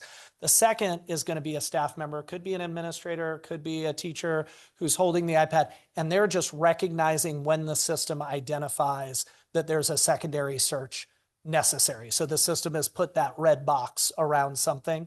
The SRO is then going to be next to them at a table. That's the person who would do that kind of secondary screening. So probably about 3 people total, one in front controlling flow, another kind of flagging if a student needs to go do a secondary screen, and then that SRO there doing that secondary screening. A secondary screen could also be an administrator, but most of the time I would imagine it'll be our SROs. And, the second part was, is there like extensive training to Oh, yeah. that, or is it just kind of, I see a red box, search the bag? Yeah, I will tell you, and we stood there. I felt like pretty quickly I could have been running the machine. I mean, it really is pretty much, here's this red box, you're sending the person over there. We will certainly, part of the reason for wanting that initial device is to allow kind of a rotation of the staff to get them used to it. And both companies will come out and train, but as a layperson standing there, it was pretty easy to pick up. I will say that. And also, we will have the SRO there just in case there is some kind of contraband that needs to be secured. We'll have the officers right there so they can secure that. And we have to take police action, we'll take police action.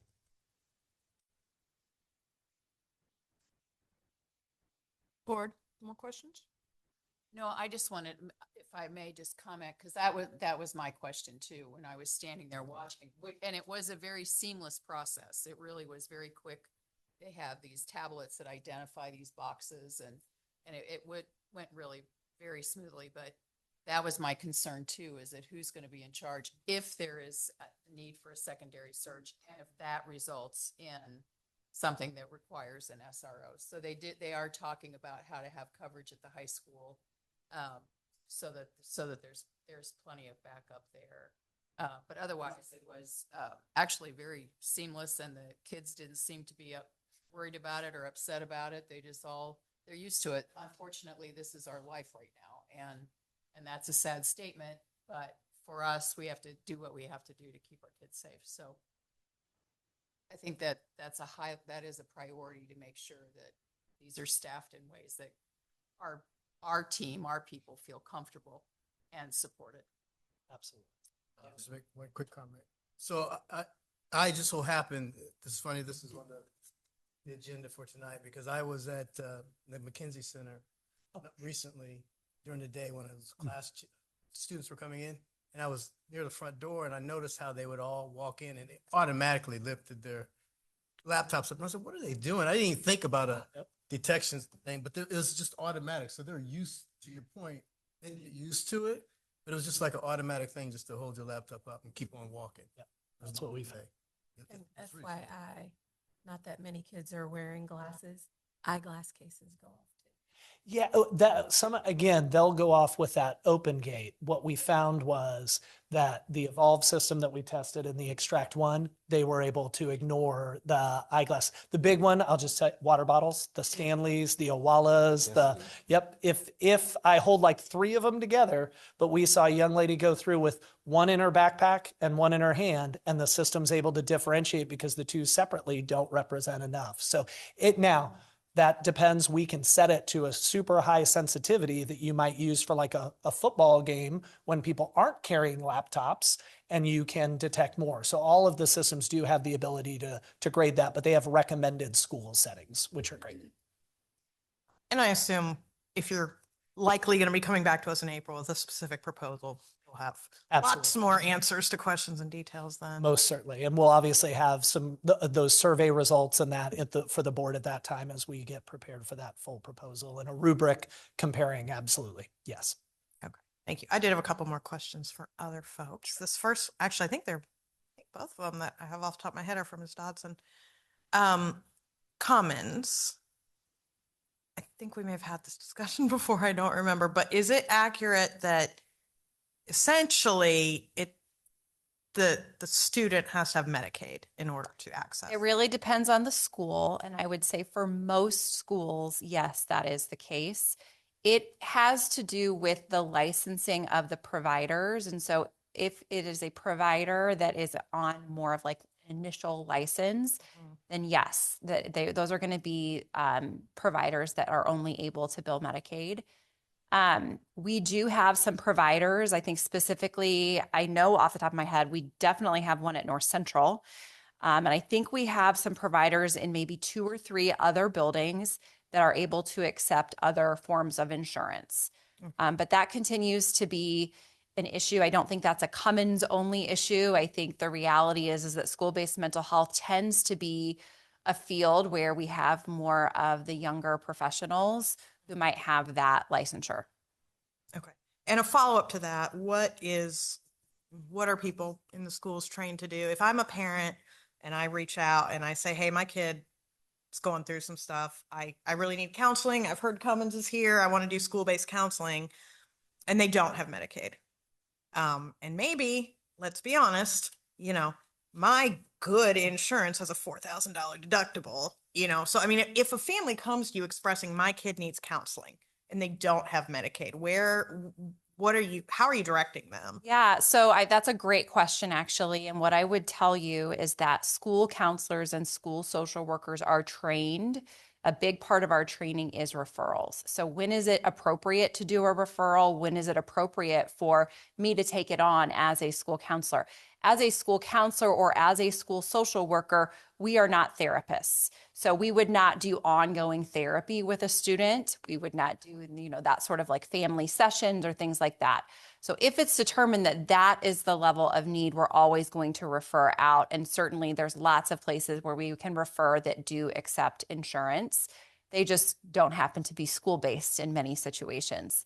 But what I would share is that if it is a situation where in school counseling, we talk about kind of like a 6-session rule. If it's something that we feel like we could deal with in about 6 sessions or less, that would be something that a school counselor or school social worker might take on. So things I would tell you as examples that I used to support students with as a school counselor would be maybe parents are going through a divorce or a separation. That may turn into something that needs more long-term, but we can try just meeting to start and see if we need to do a referral after some initial sessions. Some students, even after maybe some grief work we could do for students. So there's a lot of situational things that we might be able to support initially and then make a determination if we need to do another referral. That's really helpful to know that, we can at least do something in-house. Yes, and I always say, even if you're not sure if somebody at school can help, that a school counselor is a good person to start with because every student has a school counselor assigned to them at this time, and they're a great place to start. And they're going to tell you if it is beyond the scope of their work, and they're going to help you get connected to resources if that's the case.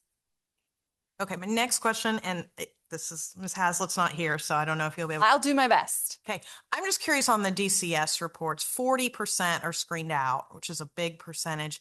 Have you looked at, the ones that are screened out, what the main categories are there?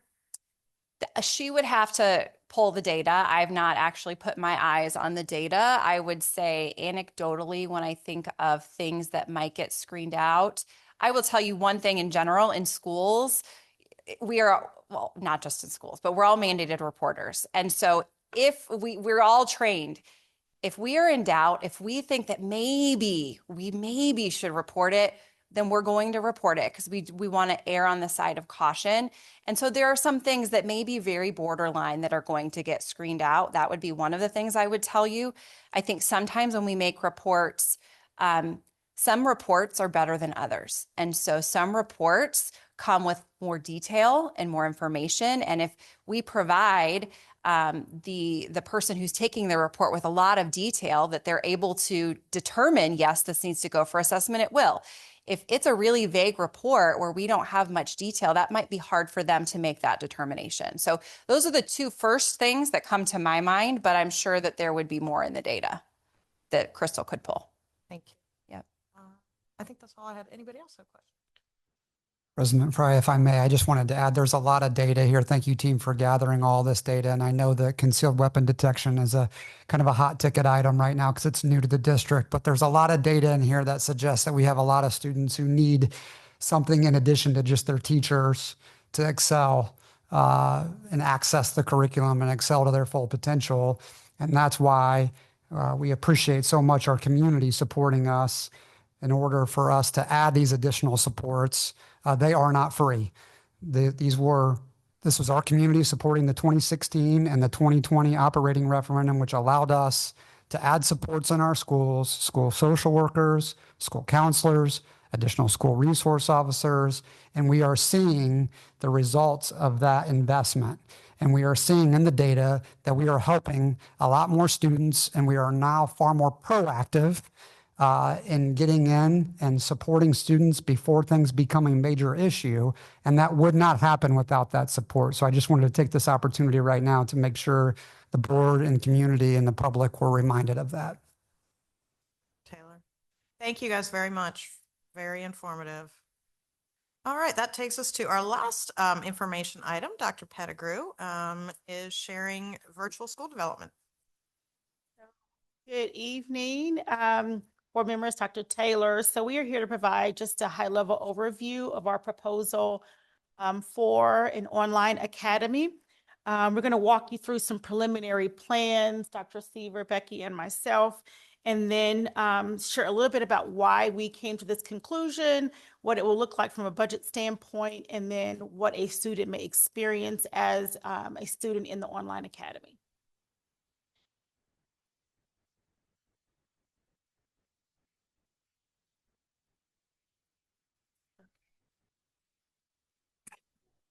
All right, so a couple of things here. There are 4 areas that we are looking at as we begin to talk about the online academy. First, that being the enrollment loss for Washington Township schools. We're going to discuss very briefly that we have a demonstrated documented need for a more formalized plan. This does align very nicely with our strategic plan, and then talk a little bit about operational readiness and IDOE compliance. So thus far, we have lost 65 North Central students, 24-25 school year, and 71 as of February of this year. And these students and their families are choosing virtual schools because we don't have that currently in a formal structure to offer their families. And so each of these students takes with them, obviously, a per pupil funding out of our district. And so a district-run online academy would keep both the student and the funding right here in Washington Township schools. Our goal, obviously, is to grow our enrollment of our own residents choosing our school district from 82 to 90%. And so this online academy really is a lever to do just that and fill that gap. We obviously want to bring those families back to us. And so our initial plans are to engage with families in our district as opposed to those that are in other districts in our first year.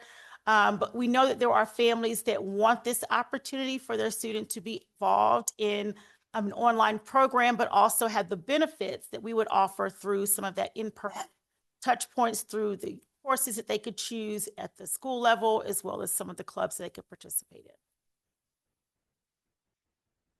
Our counselors and families are already coming to us, to Dr. Seaver specifically, and requesting the virtual option. And we do provide it for many of our students. We have about 50 or so students that are currently in our virtual program. And so we do have that without this very formal structure that we could provide under a more formalized plan. We also sat through and discussed 8 distinct student profiles that we believe represent some of the real situations that our families encounter. And as you can see here, it's the school avoidant learner, some of our elite student athletes who are training throughout the day and need a more flexible schedule, medically fragile students, anxious learners, students that are perhaps homeschool and want to transition into a public school. This could be an option for them as well. Students that are on a 16A because of behavior or discipline infractions. Students whose IEP requires that they have a virtual placement, and then students that we are just at risk of losing because we don't offer this currently. We know that if we formalize this program, it will be more consistent across the district, which will allow more equitable access to all students. And we also know this will meet the state requirements that we are going to talk about very shortly. So to have a formal virtual academy, number one, if we were to have this academy and open it up to middle schoolers, perhaps in our second year, we would be able to provide iLearn to middle schoolers per the DOE. And so if you have a formal school or an entity that allows for 100% virtual placement, then if we do open it up to our middle school kiddos, they could take the standardized testing through this platform. We also want to remind that there is IDOE language, and you can see here that we must have a dedicated virtual education school. If we have 100 students, we currently have about 50, or 30% of the total number of our students. And so we could very well be very close to the 100 in the next year and a half. And so we want to get ahead of that and propose this solution to this problem.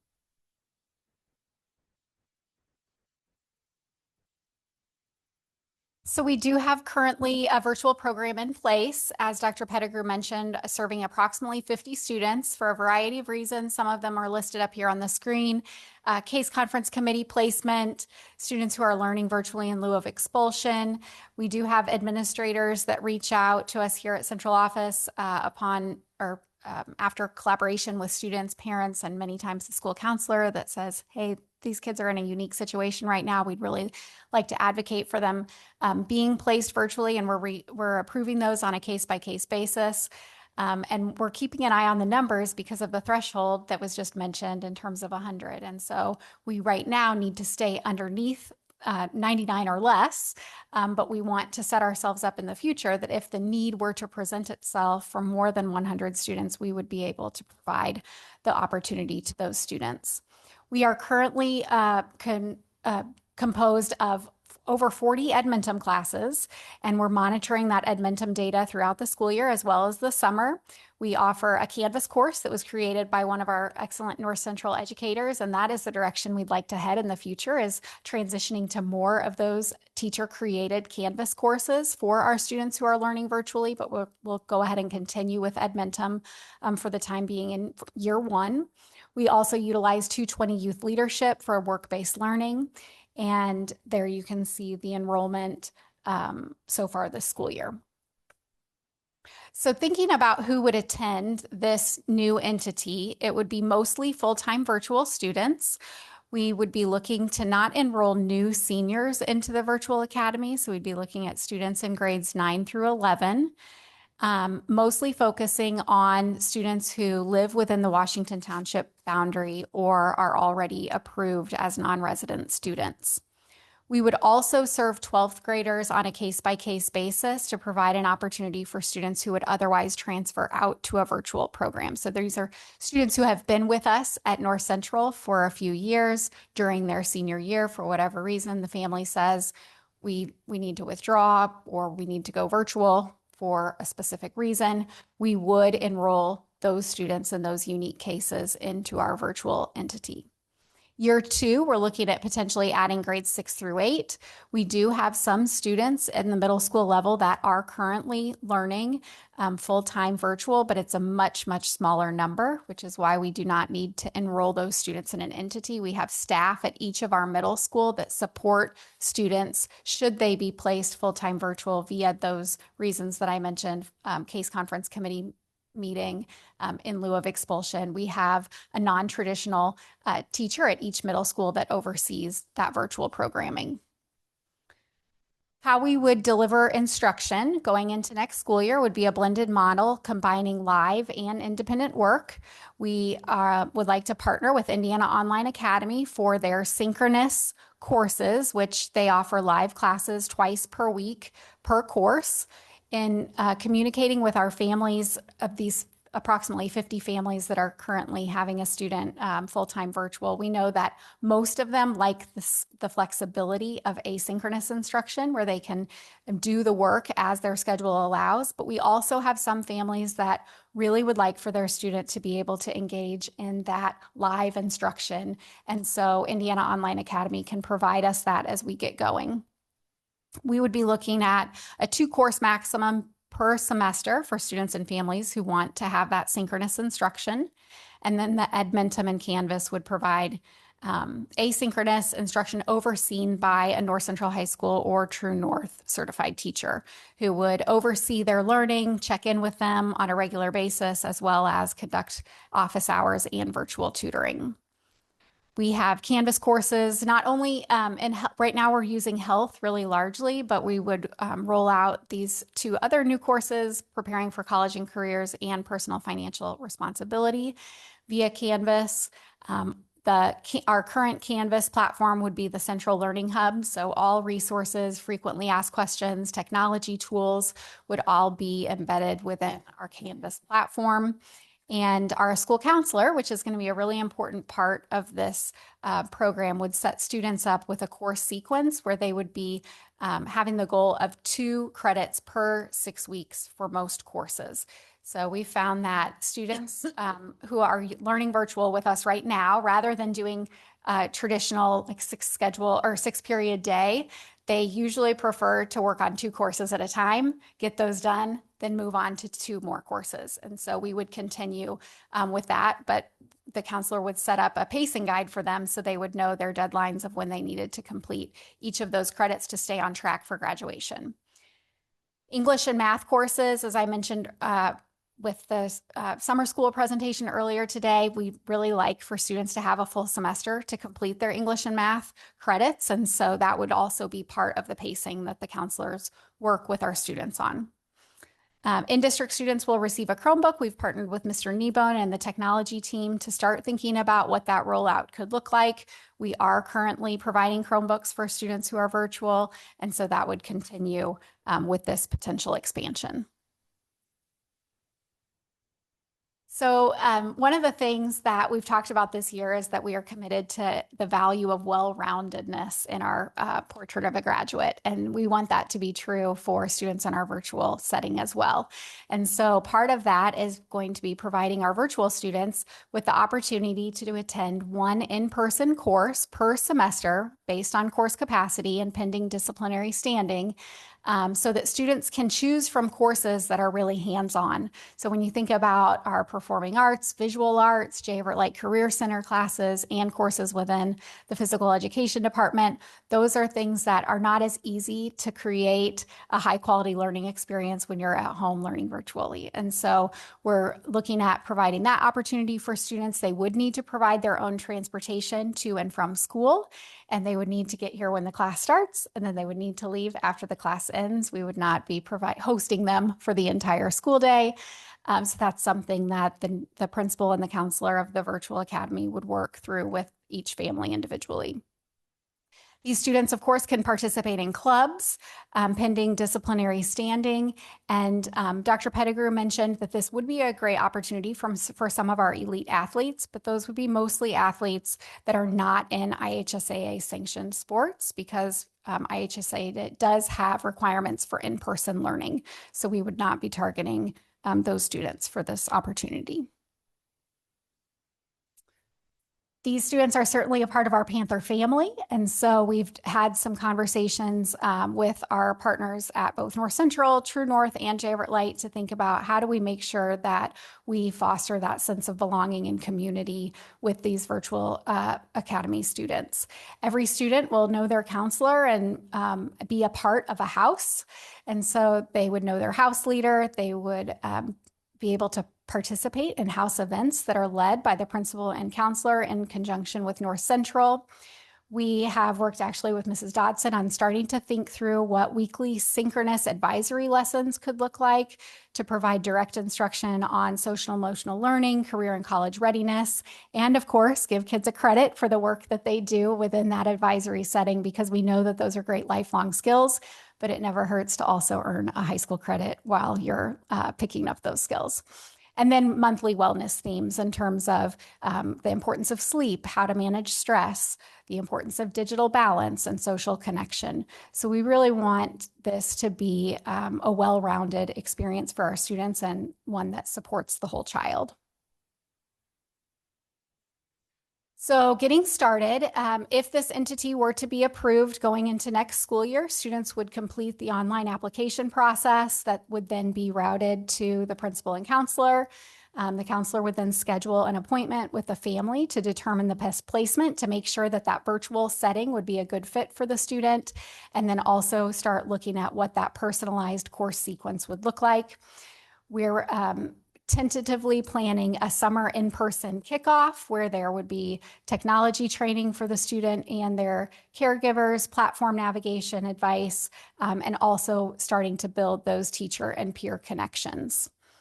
We have started using the IXL diagnostic assessment in both English language arts and math in the 9th grade to help inform our instruction and intervention in those two key areas leading up to the SAT. And these students would participate in that as well. That diagnostic data would be provided to their English and math teachers to help differentiate instruction. So if we know that students are reading a little bit below grade level, for example, we're therefore going to need to provide them a little bit more support in their Edmonton coursework or other courses that they're enrolled in.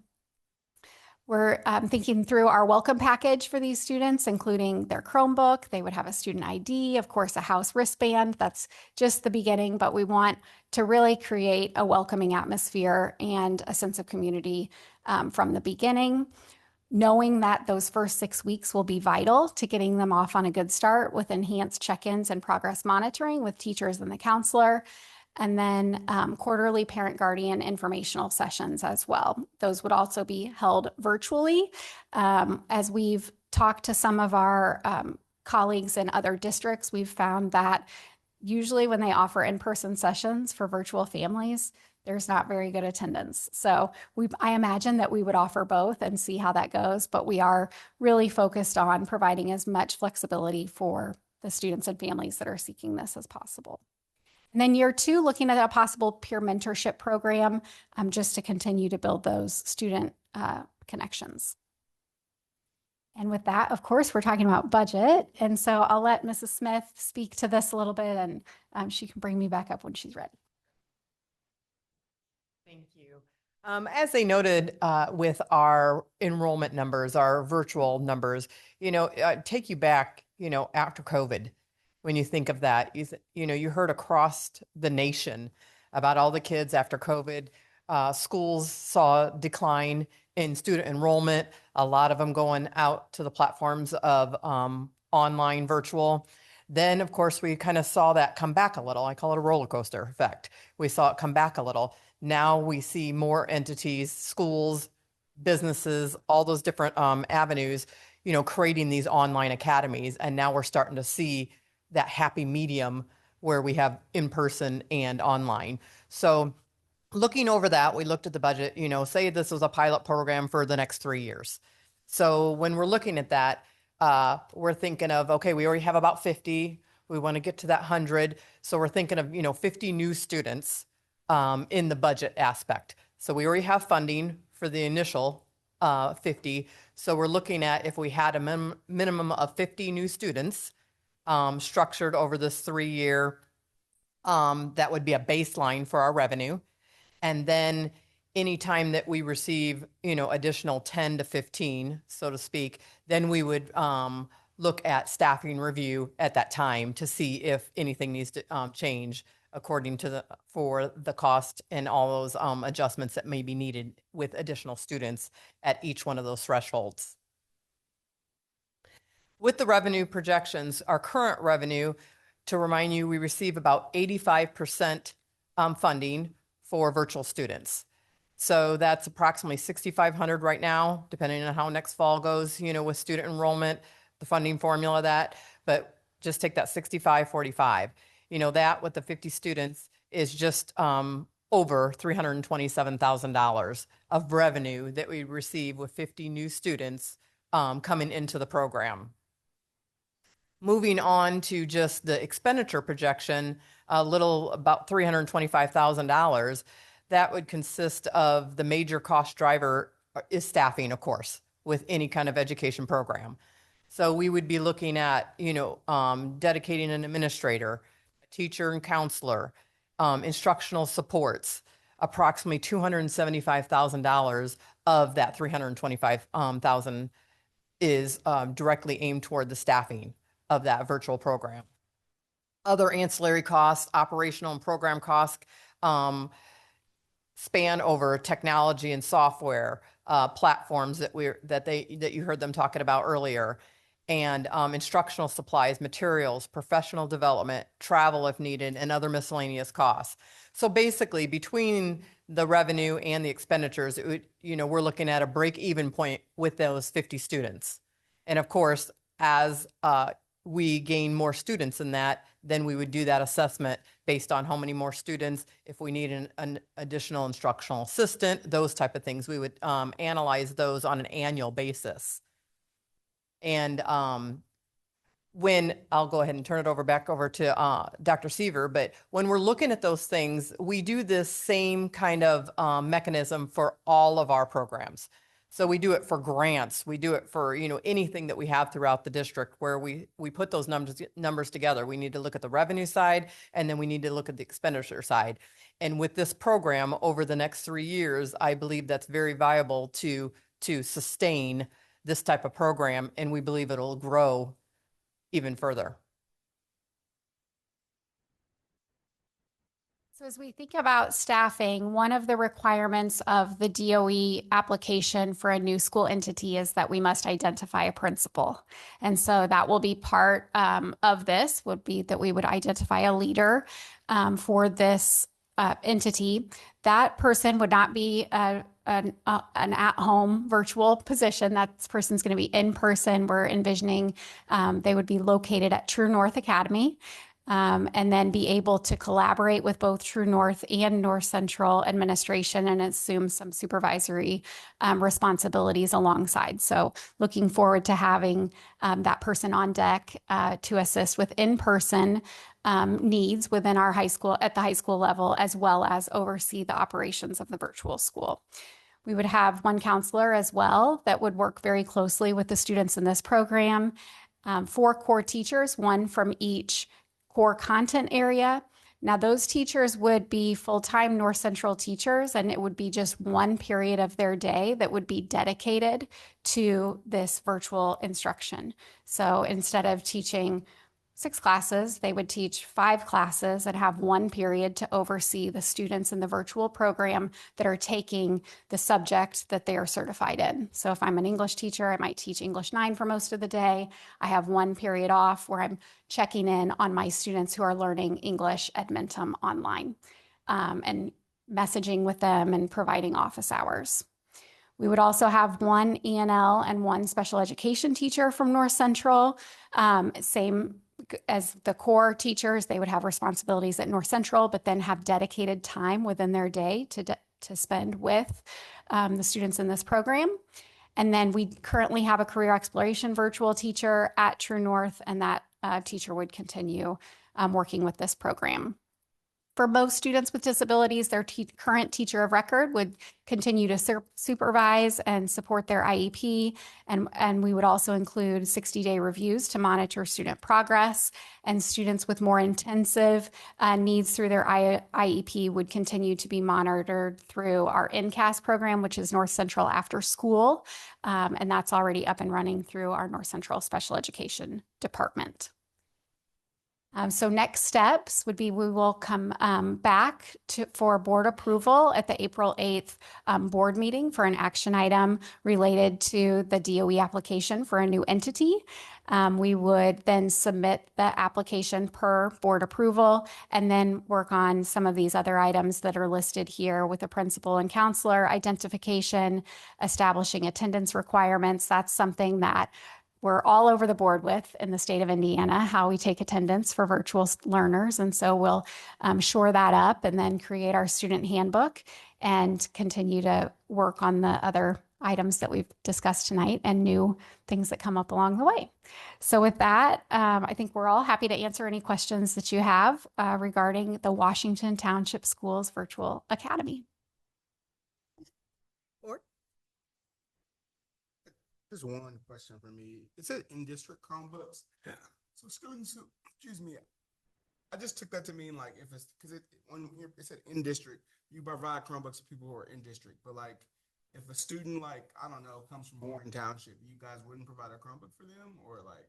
No, we've had some conversations about opening up through the entire state of Indiana. So some virtual schools are open only to in-district students, some are open beyond. And so what we want to be cautious about is with out-of-district students that are not able to come in to the school very often for check-ins or orientation, working with them on a case-by-case basis to determine if they need a device and just being a little bit more mindful of that device distribution in partnership with the technology department.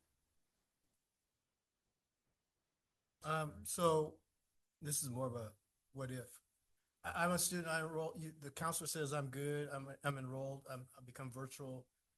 I get 4 or 5, 6 weeks into it, like this is not me, I need to get back into the school. What's the transition? Is there because obviously they're not in a regular class per se, and then, but the school is made and all those good things. So is that? I think we'd handle that on a case-by-case basis. I envision that we would try to stay committed for a semester to put some interventions in place and see what we can do to get the student up and running. But certainly we have other opportunities right here in person, and we also love our in-person services in Washington Township. And if if that's a better fit for them, I think at semester for sure, we would look at that transition. And I know we brought this word up several times tonight, but during COVID, when we were coming back to school, you had to do this for either go this way for a certain time or you come back at a certain time, right? So given that bandwidth, can I ask one more question? And now I forgot what it was. We can come back to you if you need. Yeah, come back. I'll ask mine, you think. Yeah. So, I guess I'm thinking about this as a person that moves schools a lot. So say you have a military family and they're here, or just a family that moves a lot, and they're here and their child is currently in North Central. And there's some situation where they're like, oh, we can be virtual because we might move, and then they move. Can they stay in the virtual academy once they leave the state, or do they go? Am I making sense? So say I'm here and my child is in regular classes freshman year, and then they decide I want to be virtual, and everything goes great sophomore year, and then junior year they have to move for whatever reason. But the parent wants them to remain a North Central student because the virtual schooling is going well. Is that something that's being considered? We have talked through those scenarios, and actually those scenarios present themselves sometimes even currently with our small population of students that are learning virtually. And this is not a cut and dry answer, but it is on a case by case basis. You know, how are you moving for good? Are you coming back? What is your, where are you moving? All those sorts of collaborative conversations are happening and really aiming with student-centered And decision I making. was curious about that because that actually happened to us during COVID. My father passed away and I had to go to another state, but we were virtual, and I actually had to get permission for Noah to attend virtual school here, but in Georgia. So I wondered if these were And things- all of those things are just super important for our families to have close communication with the counselors on, so we know where they are, what time zone they're on, how long they're going to be gone, those sorts of things. There's also certain legal implications with all of this, and that's why Mr. Mays is aware of our plan for this and has some legal guidance he's going to be providing us, and we'll update the board on that when we go. Yeah, I was moving just forward. wondering if like odd scenarios like that were kind of in. Regarding though, the criteria that you, well, I guess it is criteria that you stated about the students who are typically those who seek virtual, is that the criteria that you're going to be using to determine who can be in online, or is it open? So this is actually something we've been grappling with, is whether or not we would have them come through our North Central entryway first and then determine, is the referral going to be to the Washington Township Schools Online Academy. I think what we're thinking right now is that students would have and parents would have the opportunity to complete an application directly to the Washington Township Schools Online Academy. And then the principal and the counselor would review that application as step one, bring the family in for an enrollment appointment via step two. And so in that regard, we are kind of moving more toward the idea of self-selection for a virtual environment rather than only a referral, like a North Central counselor saying, whether being the gatekeeper. And that's something that we will monitor during that first semester to see, making sure that during the enrollment appointment for the virtual academy, the counselor having that conversation with families to make sure that it is truly the best environment rather than the in-person learning environment. The other thing to think about is this isn't necessarily going to be for all 4 years. For some students, it might be for a semester. For other students, it might be for multiple years. And so those would be also collaborative conversations upon enrollment. Staffing questions. So looking at kind of, you talk about 4 core teachers, kind of 1 per subject. And I'm thinking you might have 2 kids in English 9 and 1 kid in English 11. So is it going to be that 1 English teacher is going to serve all those kids during the 1 period per day that they have? Okay.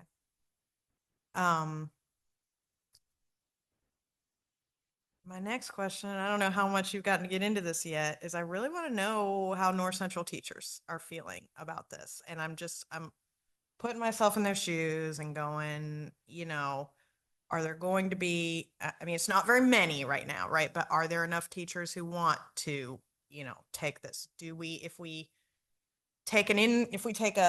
If we assign a period to a teacher that's now this, do we have enough to cover, our in-person kids? I mean, I'm thinking of, honestly, if I'm a performing arts teacher, am I going like, how am I supposed to integrate this kid who's only here for 1 day and, for the 1 period? If I'm a teacher of record, I might be thinking, oh my gosh, now I have to, manage this too. So have conversations kind of, with North Central staff and teachers already happened, and just kind of talk me through what you're hearing and learning from the actual staff and teachers at North Central. So, primarily our conversations have been with administration up until this point. We do have some of this happening though already with North Central teachers. So we have a teacher that has a period a day already set aside to teach her online health class. It's going very well, and it's been going very well for many years. Part of it is finding the right person, because as you said, some teachers might not feel like it's a good fit for them, and Some teachers we've seen at North Central and True North really embrace this and like to have that moment in their day rather than having a live classroom of 30 students to be able to get on their computer and check progress and monitor kids and communicate that way. So I think it's getting the right people on the bus, certainly. Another part of this is, as Mrs. Smith was mentioning with the budget, is as course enrollment and enrollment in the virtual academy were to increase, we would then be looking at staffing on a very regular basis.